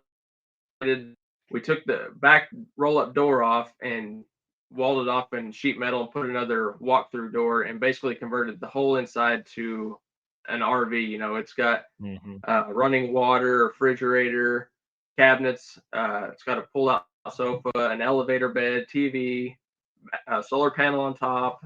I mean, so we can roll up to a track and just camp there the whole weekend, or even going to events. We usually, when the sun goes down, I get where I start falling asleep. So it's like we can just pull over to a rest stop and and then get up and go the next morning. Yeah. So it's been a game changer for us. That's Well, pretty cool. yeah, 15,000 miles. That's definitely a game changer. And that's one of the biggest things for me for, what I want to do. I want to, you and I've had this conversation. I want to build something like that, or I want to buy something, a small RV, because I need it to go fast so I can get to events. But man, it's the Yeah. same thing. If you drive until you can't, well, then if you start looking for a hotel, you may be 30 minutes from a hotel. With something like this, Yeah. you literally just whip in a rest area and get you, 2 or 3 hours of sleep, and then you're back on the road. But you get good sleep, not like a Yep. in the seat of the truck sleep. Yeah. Can you get to the back of that from inside the cab, or do you got to get out? No, it's got to pass through, so we can crawl through into the back. Nice. Yeah, That's pretty cool. Yeah, that'd be pretty scary trying to drive down the road. You're in the back. Yeah. So switching gears a little bit here, what's your favorite parts of doing a drag and drive? I mean, obviously the racing, but it's one thing that whenever we're on the road going to the next track, and when the routes get posted and we roll into a small town and there's people lined up, and kids out there waving, and people making signs and unofficial checkpoints, maybe an unofficial burnout checkpoint or whatever, that's I like to see that. That's pretty cool to me. Yeah, that's got to be one of the funnest things is when those kids are out there and they're like, "Do burnout." Yeah. Or the old guy sitting in front of a cooler. Those are the guys I like too. Yeah. Yeah. It doesn't matter. Everybody likes burnouts. Oh Yeah, yeah. that's That's exactly right. Well, the cool thing is that truck will definitely do one. We've seen several of those. I wish I'd grabbed some of those pictures from the Unlovable Facebook page of that or the Chris Story album when we were at Big Brutus. Man, out there on the street, that was awesome. Or the cars on the route. Phew, Yeah. truck gets down. Yeah. Well, let's talk about the circuit because we're getting close to it. What's kind of your plans for it? What class are you in? And then, what's your goal? Well, I signed up for Unlimited, and so Unlimited's an 8th mile class, and Mhm. I really don't do any 8th mile racing. Everything we do is 1/4 mile. Death Week is last year was 8th mile, so that's kind of the only thing I've done 8th mile. But my goal is just to improve on the last time we were out. I don't really set my goals too high. Like if we can just improve on one thing, I'm good. So if we can run a quicker time, which I think we can, then Death Week, then I'll be happy. That's awesome. Well, I'm going to be excited to watch you attack that because we're gonna, again, we've Mocan starting and ending at Mocan, but throwing in the Route 66 to Springfield and be our second time at Ozark. So it's going to be kind of fun to have everybody back over there. And at last time we were at Ozark, I drove up that night and hung out for a little bit and then drove back home like an idiot. I should have just like hung out for the weekend, but at that point I didn't think I could do that. So we're doing that this Yeah. time. We're gonna have a blast. Um, I think at this point we'll probably cover that's going to be almost 300 miles of Route 66 that we'll have covered in Yeah. between last year and this year. So it's going to be really cool, man. I'm pumped to bring everybody down that. Yeah. And it's Route 6, there's so many things you can see on it. It's like, even if you do it multiple times, you're going to see something new every time. So, Yeah, and especially that part because there's so many properties that have so many cool cars that people's heads going to be on a swivel. Our necks are going to be are mhm. going to be hurting by the end of it. Yeah. Cool. Well, what's your plans for 2024? Anything upgrades for the vehicle, or what events are you planning on attending? Um, not not many upgrades. I will say I am working on a another engine. It's basically going to be another aluminum 5.3. It's going to be stock bore. It's going to be a stroker crank, all forged bottom end, and just build it to hold a little more force boost because I feel like we're kind of leaning on our stock bottom end now, and so it's like I don't really want to tear it up because it's been in the for 2 years and hasn't Yeah. given us a lick of problem. So it's like I don't want to tear it up just to tear it up. So I'd rather just build a new one and then swap it out. And that one will probably go into my Chevelle whenever we start working on it. Yeah, that's But awesome. So go ahead. We'll talk about the uh, Chevelle after you tell us the 2024 plans. Sorry. so we've already done Sick Week, and then we've got the circuit coming up. Then we're signed up for King Open Road. We're doing Streetcar Takeover at Thunder Valley, Oklahoma City. Signed up for Rocky Mountain Race Week and Race Week, which I'm excited to go to some new tracks on Race Week. Mhm. Signed up for 666, and then assuming Jared's going to do another King of the Open Road in Texas, we'll do that one also. So Dude, That's a be another lot. full year. yeah, that's for sure. That's some stuff a little closer to home. Let's talk about 666 for a second because that'll be one of the first times any of us have ever done like a one-way trip, which I think is going to be pretty neat. So, what's the plan there? Are you going to have somebody following in the RV, or are you going to leave the RV at Springfield and then drive on home, or drive, I guess, all the way back? We are going to leave the RV at home and drive the truck to the whole route, to and from and back. So Yeah. we won't have anywhere. That's awesome. And I guess that makes sense because you live in Tulsa. We're going, it's 666 is Springfield, Mocan, Tulsa, and then Oklahoma City, and then I think Amarillo. I think in Amarillo, I've got to cut off and head back to St. Louis, but for an event. But yeah, it's going to be awesome. That's going to be one that Yeah. I'm really excited about. I've never been past whatever we did last year on Route 66. Like as far as driving it the whole way, we've made Yeah. stops and pops and all that kind of stuff when we were in Oklahoma City, but never cruised the whole thing. So it's going to be pretty neat. Yeah, and I think even in Albuquerque Dragway on that route too. Mm-hmm. I think we're going there too. So I think this year alone I'll be adding. So I keep track of how many tracks I've actually been to, and I think I've been to 29 different tracks. So I think this year we'll add 6 or 7 at least to that list. So yeah, That's for cool. sure. Yeah, new tracks for race week, which is going to be awesome. I'm sad I'm going to miss race week because we're Eric and I are doing drag week, but the 666 is going to be cool because obviously anything west of Oklahoma City I've never been to, so that'll be kind of fun to go. Again, I'll be at Amarillo and then Albuquerque, and then what's the other one? Alien. in Yeah, Roswell. Alien City or something like that. Dragway. So Yeah. that'll be cool. Yeah, you're gonna have a busy year, man. A lot of new areas to be cruising around in the unloved truck. Yep. That's awesome. Well, again, tell everybody where they can find you, where they can follow along, and all that stuff, and then we'll see you, I guess, in a couple days. All right. So you can find me either on my personal Facebook page, which is Dustyn Call my name, or the Unlovable Facebook page. It's UNLUVABLE. Awesome, dude. Well, thank you so much, man. I appreciate you coming on tonight. Thank you for hanging out backstage, and this won't be the last time you're on here. We got a ton of stuff to talk about. You've got some really fun. Man, just a lot of drag and drive history there. 21 events since 2017. Yeah. Yeah. You were addicted, man. You're addicted. Yeah. Are addicted. Exactly. Not were. Are. Yeah. Thanks for having me, guys. I appreciate it. Yeah, we'll see you soon. Yep. Yep. See ya. See it.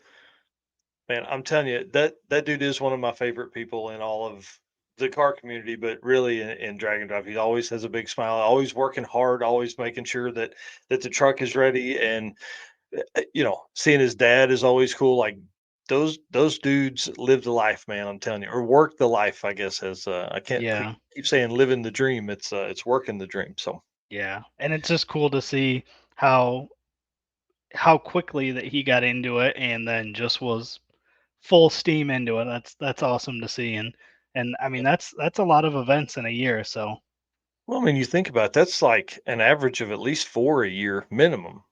Yeah. So 2017 he probably did 1, and then now he did 8 last year. So 4 a year, to take off. That's the kind of addiction we need.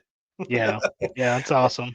Yep, that's pretty cool. He's a great dude, and that truck 899 or 890, man, that's Yeah. fast. That is fast. And Yeah, so on a I stock bottom end 5.3. think I've actually been at a couple. I think I was at the track or at the Dragon Drive where he got his first 9 as well. I'll have to go back.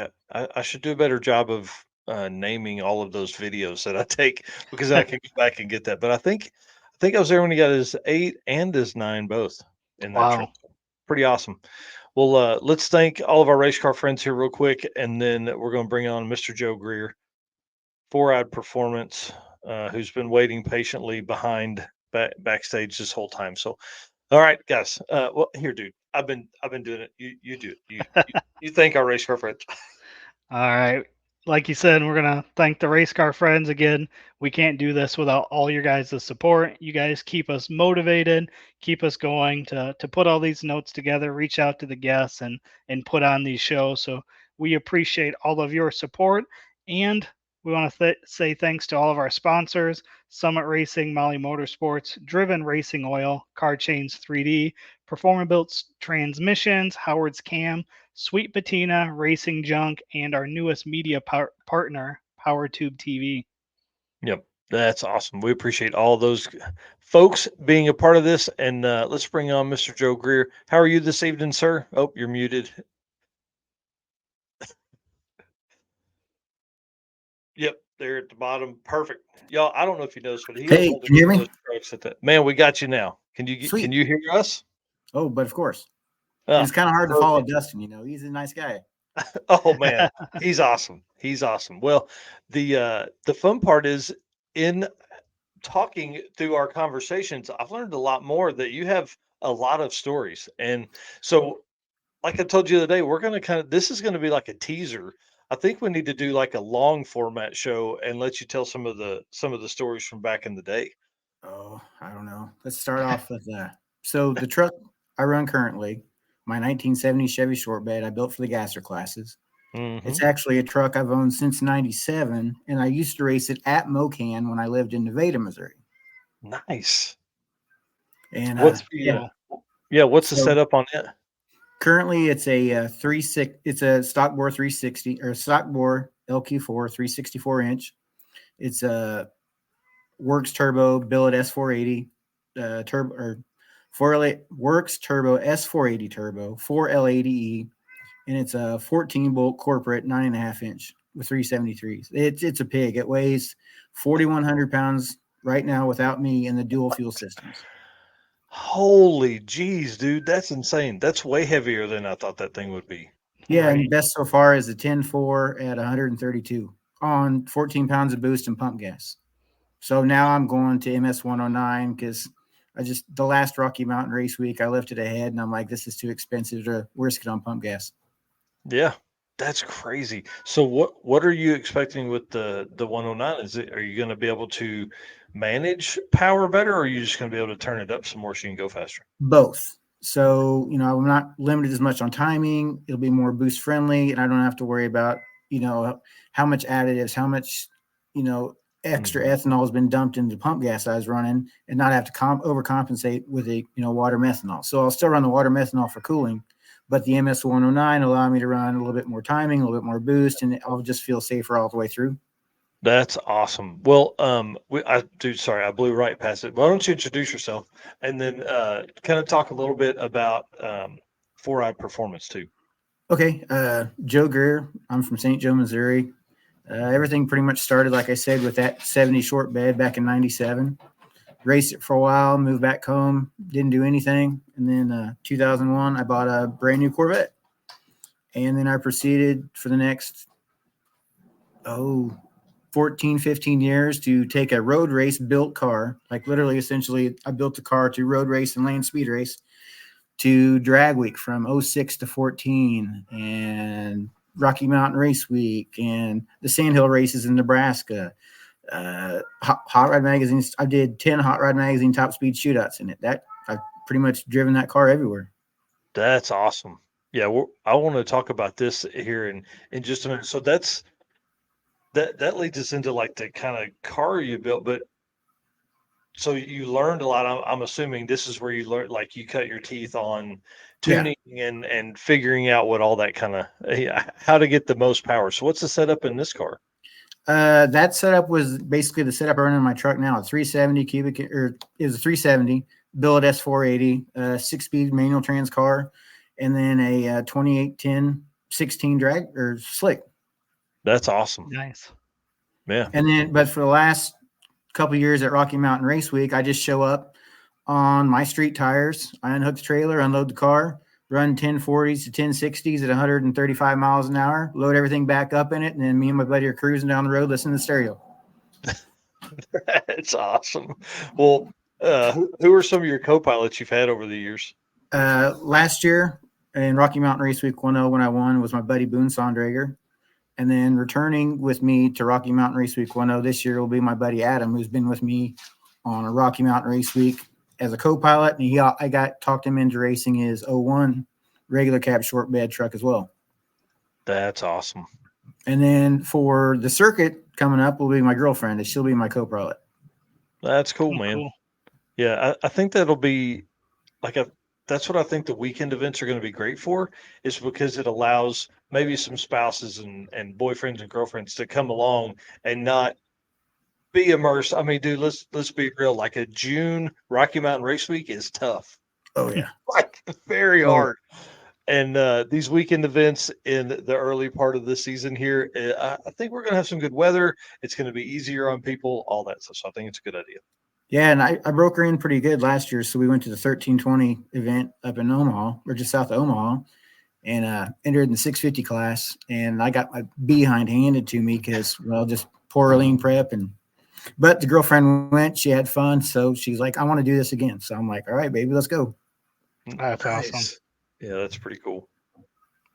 So what was your first event that you did? First drag and drive event? It was Hot Rod Drag Week 2006 in my Corvette. I made it 3 days, and then the crankshaft bolt came out. Crankshaft pulley spun mid-track and cut into the steering rack of my Corvette. So I got pulled off the track, where I came off the track, and I got stopped immediately for dripping oil everywhere. And we left it for 2 days. I hopped into a buddy's car. We finished drag week, came back to the track. I JB welded everything together, threw the crank bolt, snugged her back down, and then drove it, 3 or 6 hours home. Wow, Nice. that's awesome. So what kind of got you into drag and drive? Mainly I used to do a lot of street racing, and then back in the day, that's when the KCIR track, the Kansas City International Raceway track, was open. So we'd go there, every Friday, Saturday night, cruise, have them, do our little activities and whatnot. And then it's about 2005. I was going to the CorvetteForum.com gatherings and all that, just hanging out. I got Corvette jokes out the wazoo, by the way. And a buddy of mine's like, hey, we're going to do this thing called Drag Week. You want to go? And I'm like, man, I've already got, everything's scheduled to go to this event, and there's autocross racing and everything else going on. And that would have been the first drag week. And I wish I would have gone now, but hindsight. Yep. That's pretty cool. Yeah. Forums, man. No, these kids these days, they don't understand how cool they were. Right. Let alone dial up. Yeah. Oh, dude. The great thing about a forum, though, is like that information is there forever. Trying to search for something in a Facebook group is so tough. So yeah, the forums were amazing for that kind of stuff. The only thing that really gets me is like the V bulletin backups where it's all just straight type, and you're like, oh man, I'm trying to sort through it. You're like, I remember this from like 10 years ago. Where was it at? That's exactly right. Well, so over the years, how many drag and drive events have you done? Oh, like I said, Drag Week 2006 to 14, and then I helped tech on 15, and then Rocky Mountain Race Week 17, and then I sponsored Rocky Mountain Race Week from 2019 to current. That's awesome. Well, and you came on board as a sponsor this year, and we're going to have some fun with this sponsorship. So yeah, you are the sponsor for the biggest wheelie of the event, which, dude, if it's anything like Joel Clark had last year, we're going to see some insane stuff. Nice. Yes. Yeah. Yeah. So I'm kind of excited about that. And then I think, getting that trophy for that is going to be a good thing. I think people are going to enjoy that. And part of that thing is that they get their entry fee back. So somebody puts one on the bumper, they had a good opportunity to get their $300 back, and hopefully they don't tear anything up and then go on through the weekend. And not to mention bragging rights for the next year. That's exactly right. And then Johnny Allen is also throwing in like a photo package along with that. So kind of cool, man. They're going to be able to memorialize, hopefully not tearing anything up during the whole weekend. So we're excited to have you on board for the Circuit 2024 for sure. Me too. Yeah. Plus I get to race. So that's yeah. I mean, let's be honest. That's really what it's all about. And like the crazy thing for me was going back to what got me started. Like, I attend all the drag and drives and I race, but it always seems like I spend more time helping people figure their stuff out, or sourcing parts, or bringing parts, or, just getting other people going. And then I'll be like, oh crap, I got to get my truck ready, my car ready. I'll go make a pass. And then I'm back to helping other people again. That's what it seemed like it's been for the last 19 years. Yeah, that's pretty cool. Being involved in drag and drive that long, what are some of the favorite parts you've had? I mean, what keeps you coming back to this? Like I've been in Hot Rod magazine. I don't know, a few times more than I would like to mention. And I got quoted in one, and they're like, "What's the best thing about it?" And I'm like, "Well, it's a cool thing is like I was racing a Corvette. And I'm like, I can go anywhere. I can race it. I can throw groceries in the back, and then I can still drive to California." Mm-hmm. And it's the diversity. I mean, you meet so many different people from so many different areas of the country. Yeah. Or Canada or Mexico or England, right. Everybody comes together, and you're just one kind of group in unison. Everybody kind of helps everybody else out. Yep. You get to have fun. Going back to your car show pictures, you might see you know, a Lamborghini or, you know, a Nash Metro Pro Street or, you know, a new Corvette or a That's 63 split window Corvette or Camaros, Novas, Yeah. Dart Swingers. I mean, it's just the diversity is amazing to me. I mean, even the motorcycle classes now too. Yeah. I mean, Yeah, hell, like that'd be awesome. Pat Cook last year, I brought his dad along so, you know, they could be together. And, you know, Pat's racing to Grom, and I got his dad's my co-pilot. And, you know, he had a blast. I mean, you know, if I can help somebody else have fun while I'm having fun, hell, why not? Yeah. Yep. That's awesome. That's a great way to look at it. And I'm telling you, you know, we had Pat on last week. Great stories. And the same reason he keeps coming back is the same reason you're talking about. Like, it's the community. I was trying to explain this to somebody the other day in person. And I'm like, it's like, I think deep down, we are nomadic people. We are a group of traveling, like, we need that in our lives, right? Yeah. The cool thing about Drag and Drive is everybody wants everybody to stay in the tribe and keep moving.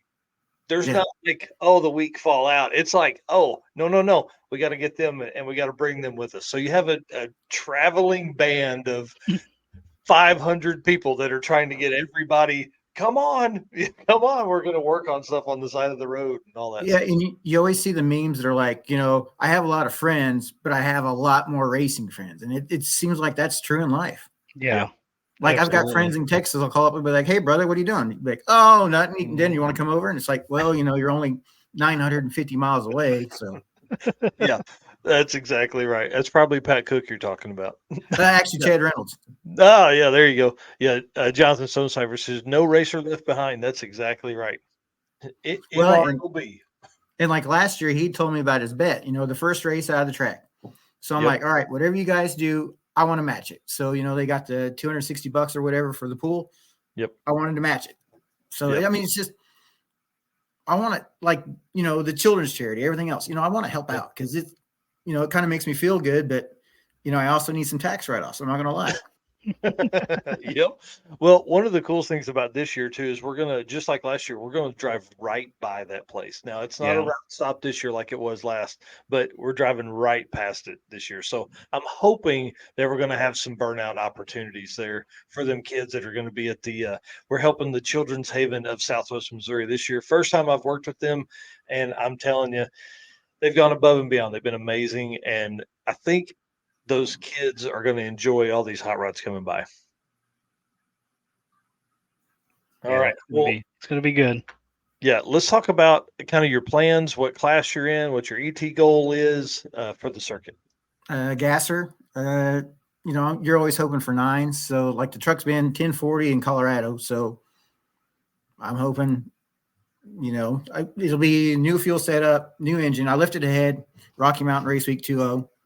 And so I had to go through everything. And then while I was at it, I built the motor for my Corvette to get it going again. And then I bought an 89 or a 90 IROC Z Camaro to go again. And then I've got an 82 3/4 ton swap I'm trying to finish up to get that going again. So I've got all my projects plus my side business, which is 4-Ride Performance, which I help people track issues. I help people get them going. I help people tune. And then I work as 50 plus hour a week job too. So, you know, it's just, I don't know how the girlfriend stays with me sometimes because she's like, you're always busy, you never here. But no, she doesn't say that. She's just like, all right, honey, just tell me when you're going to be home. Oh, we know that. We know how that is. Yeah. Mike and I are just as busy. So we're here, but we're here. Yeah. Here with this. That's awesome.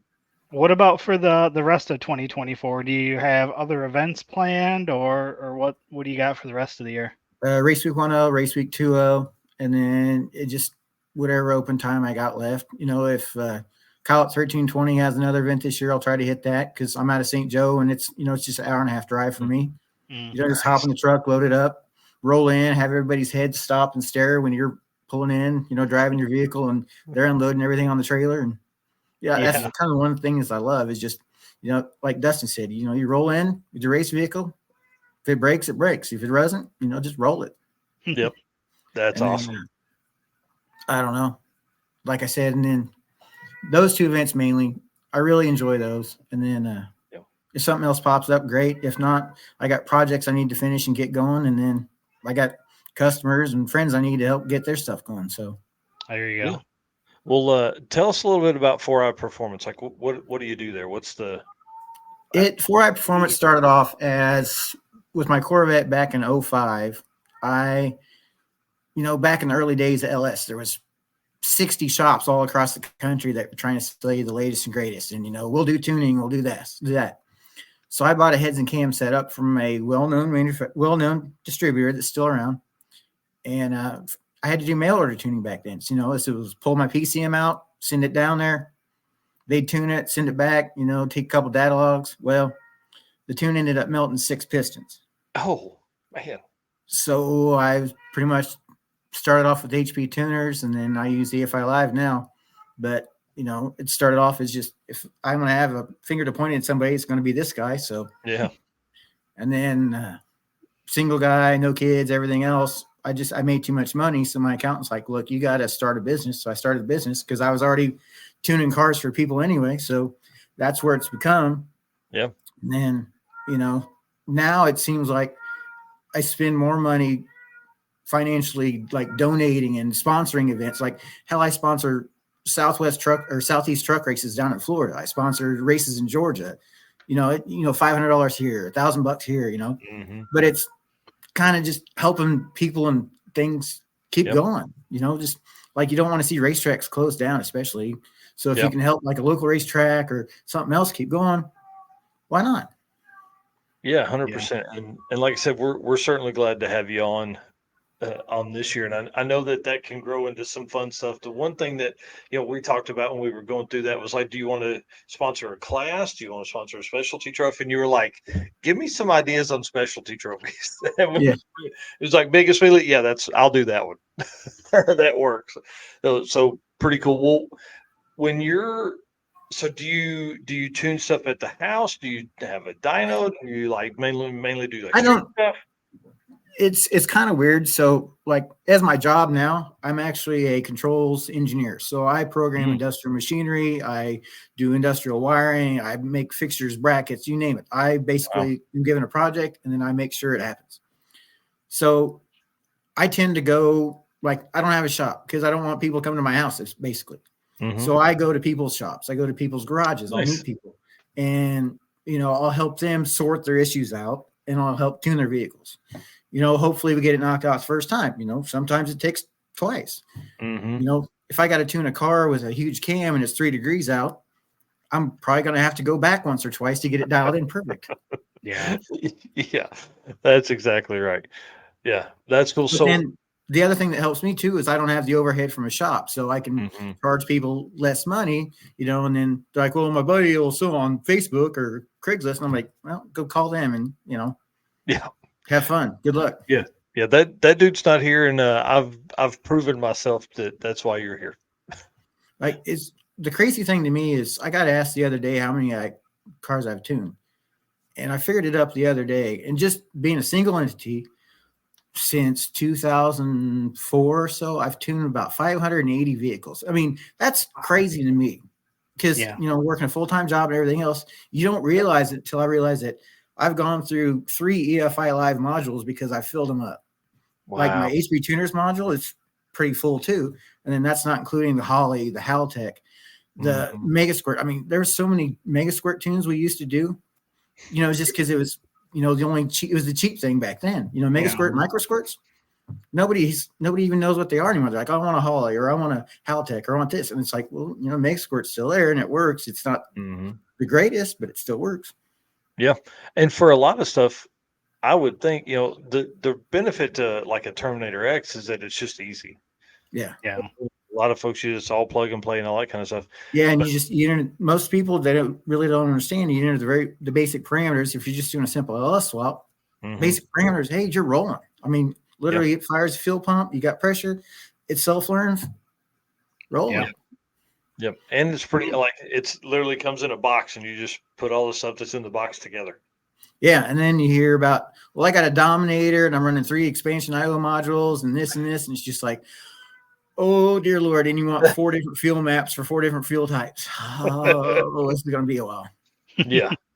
Yeah. Usually the guys that are running that kind of stuff, they know. They go to a shop. They go to a nice shop. They know what they're getting into. The cool thing I would think about guys like you that have an extensive knowledge of that kind of stuff is especially at these kind of events. There's a lot of opportunities or times where somebody may have just gotten their car together. Like we're going to see this at the circuit, in 9 days. We're going to see this happen. Is that guys just get their car together a couple days before, they get it running with like the basest of tunes, and then some folks there are going to be needed to help get maybe that car to run better. And so Yeah. it's great having guys like you around. It's going to be really fun. Yeah, we're not going to be telling everybody that. We're not going to be telling them, hey, just take your laptop over to Joe. No.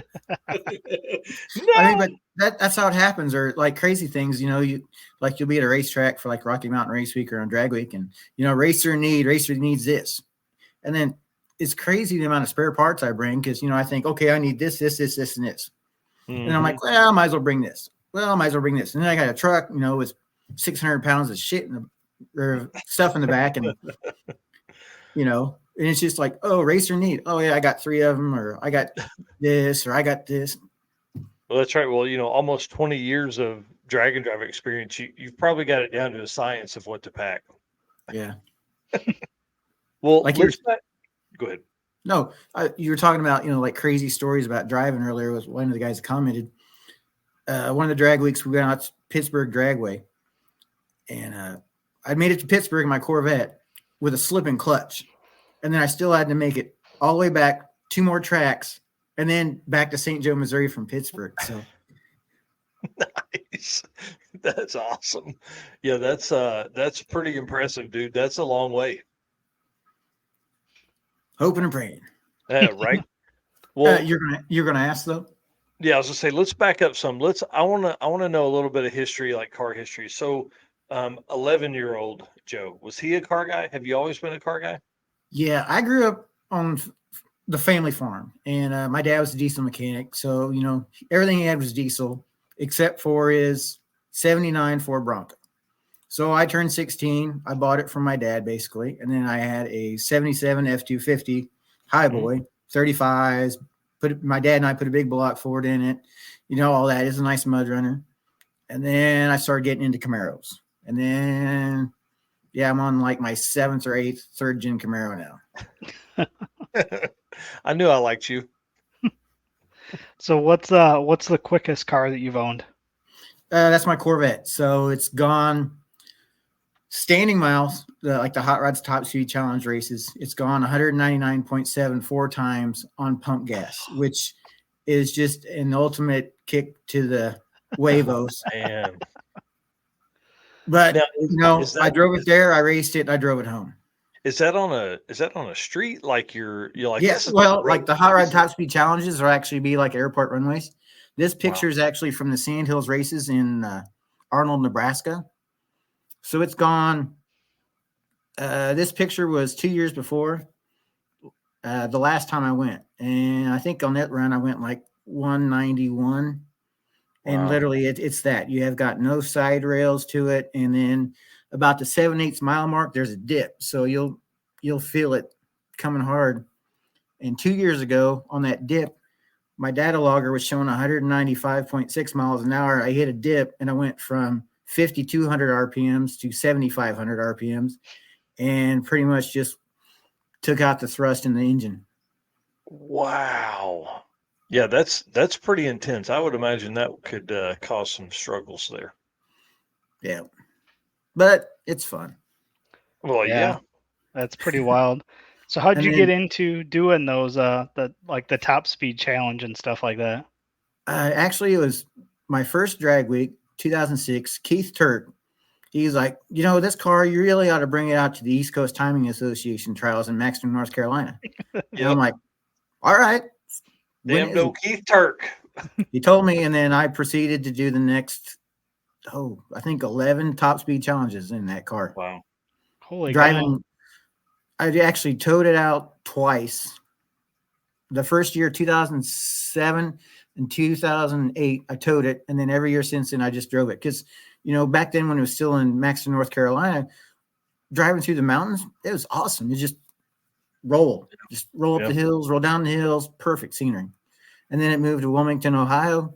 Same thing. Just load the car up with the trailer, haul it out there, race it, drive it back. Wow. Nice. And then one of the last years at Wilmington, I lost one of the cam bearings spun. I mean, the same 6-liter I'd been beaten on for stock short block 6-liter, untouched completely. 05, late model, floating piston ring or floating rods, just camshaft, twin 58 millimeter turbos. Spun 2 cam bearings, and I thought I lost a lifter, and just pissed off, mad. Drove 620 miles home to find out that I spun 2 cam bearings. Wow. That's crazy. I see. So Jay Blanchard, who was on earlier, is at Brian Acton's shop, and you were talking about land speed stuff. Yeah, Brian's a good friend of mine from all of the land speed racing. I saw Brian sneak over to the computer trying. Hang on, I'm gonna bring him over. Hey, Brian. Yeah, you're muted. You guys are muted. Sorry, I when I saw you come over, I was like, oh yeah, he heard land speed. He heard Axton. We've known each other for a few years. Yeah, definitely. Yep. He was kicking my butt at every one of them too. You were right there. You, Riken, all those guys. So, yep. Just took the Nova for a drive, so we're excited about that. She's running cool. That's awesome. Yeah, that's awesome. Yeah, you got to tell them some more about your vet, Joey. There's some pretty wild stories there. Yeah, it's crazy when you pull up into a car at like an event like that, and everybody's just staring at you, and you unhook your trailer, you take your trailer mat out, you bolt your parachute mount on, you bolt your aluminum air dam to the front of it, and they're looking at you like, what in the hell?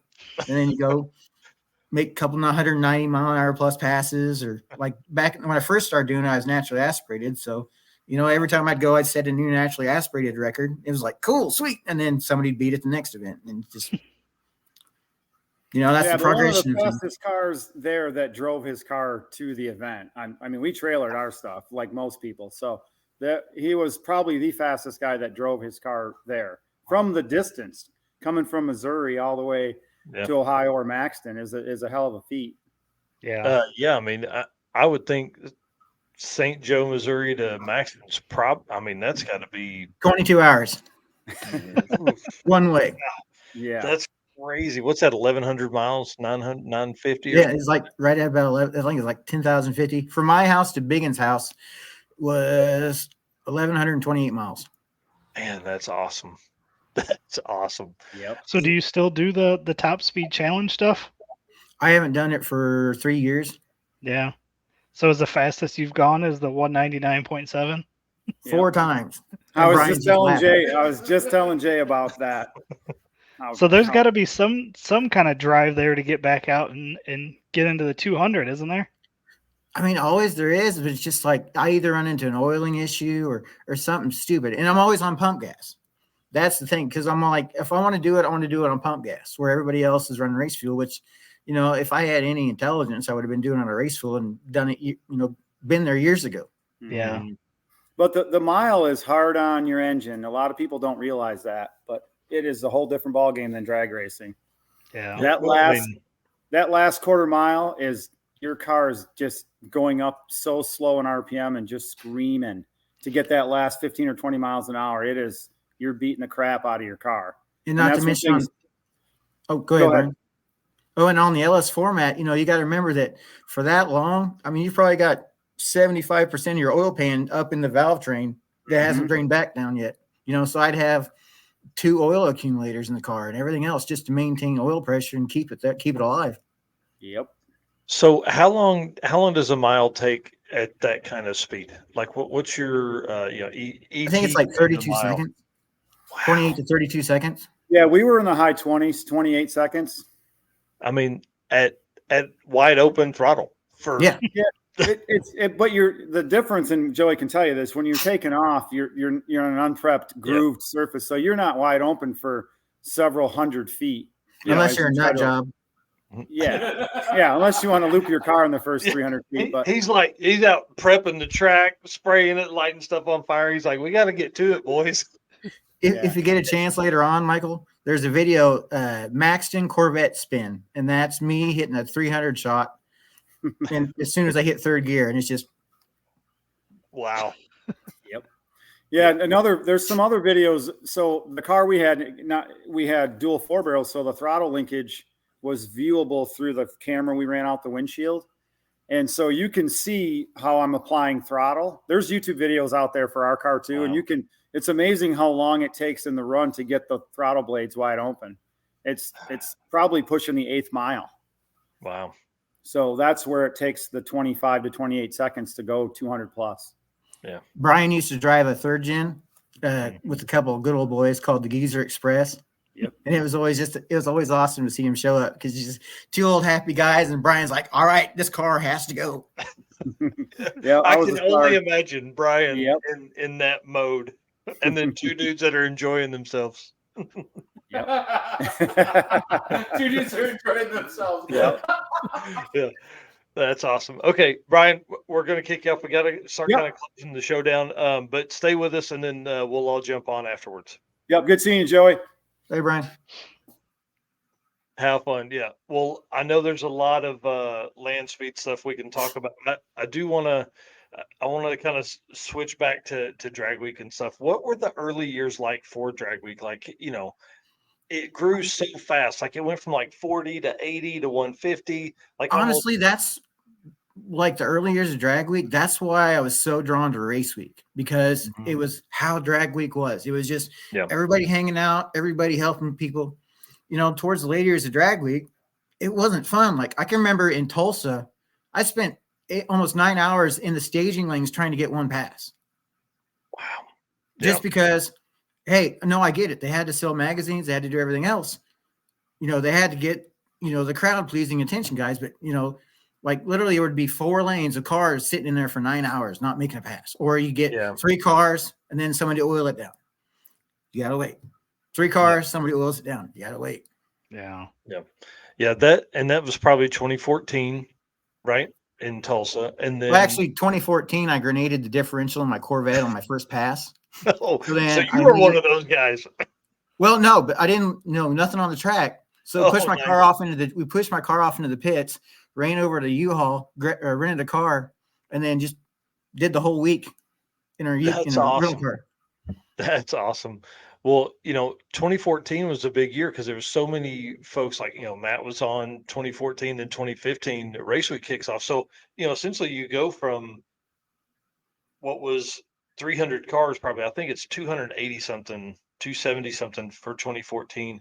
And then 2015, you go to 60 cars with Matt and them. So, I'm sure it felt like the old days of drag week. That's pretty cool, man.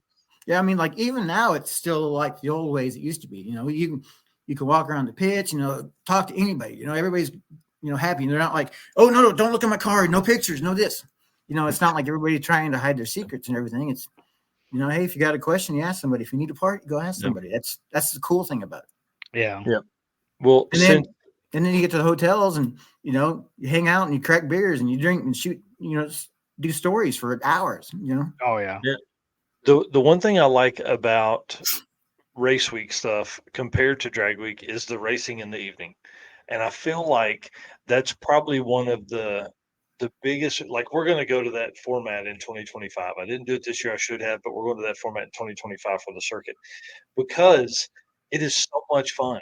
Like you're literally driving all day to get to the track. But what happens is exactly what you're saying. Everybody races till 11 at the track. They get back, they get their car switched over.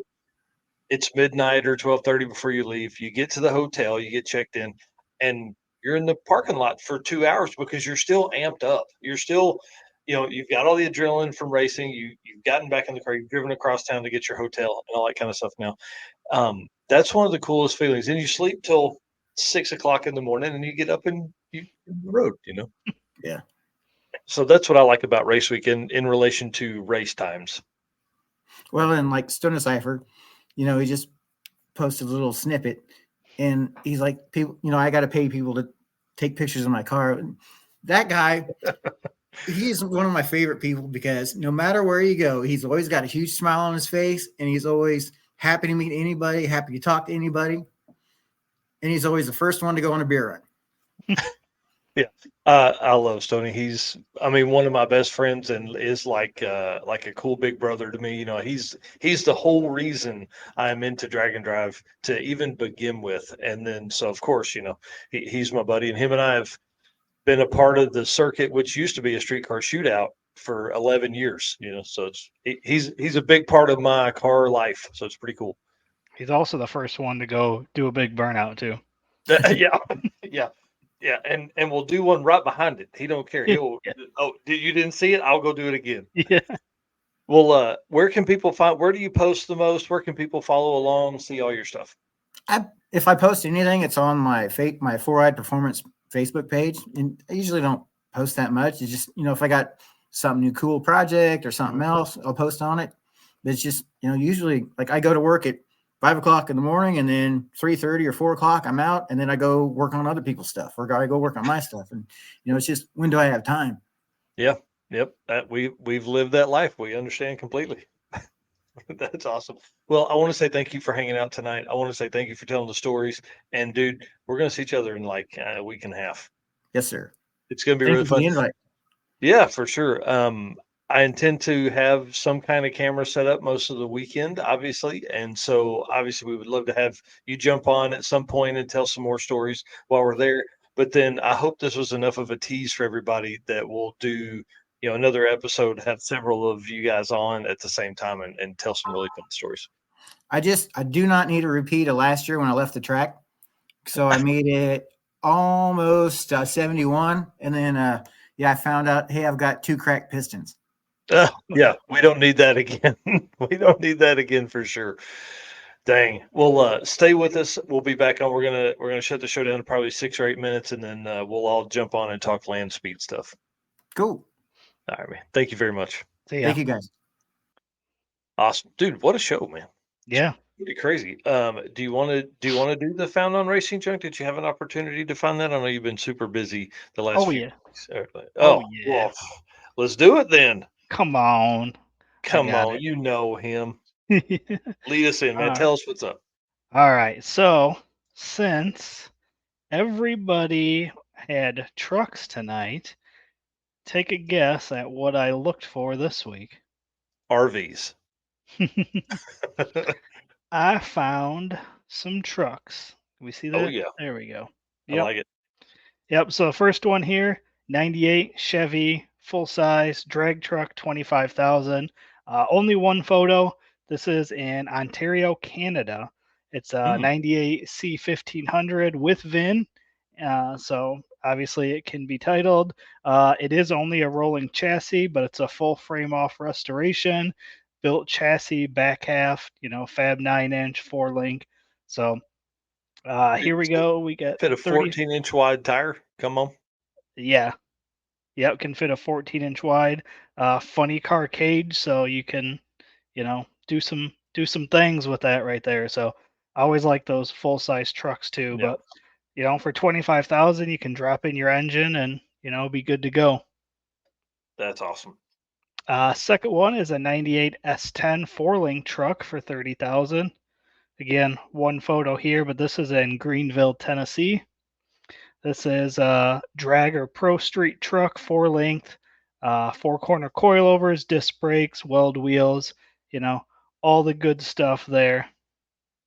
That's awesome. And that's in Greenville, Tennessee. So you could buy that and then come to the circuit. Somebody could do that. That's a distance they could make up.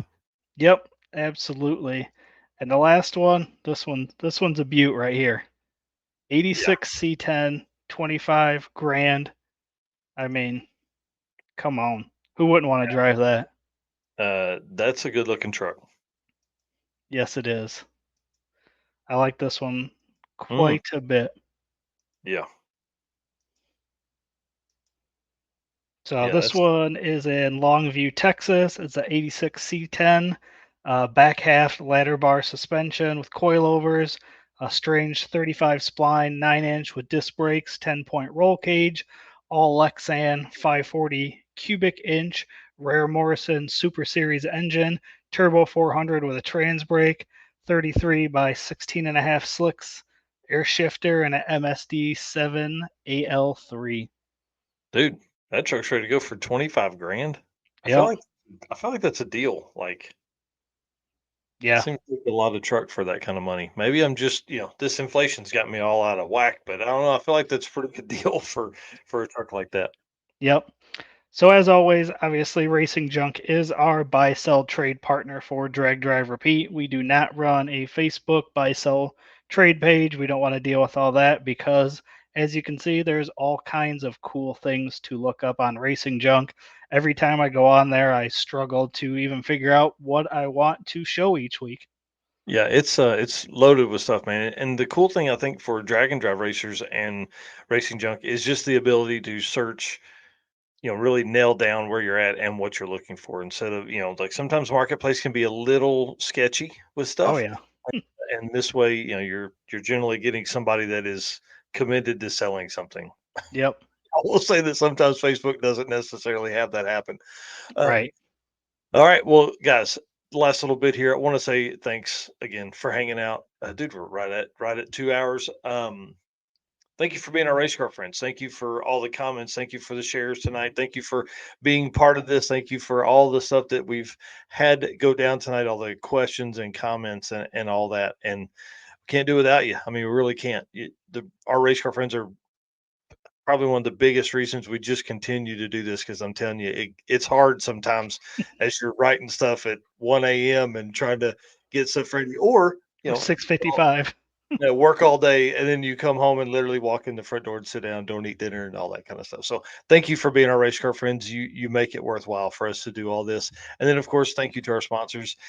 Without those guys, we wouldn't be at these events, man. Yep. I mean, Absolutely.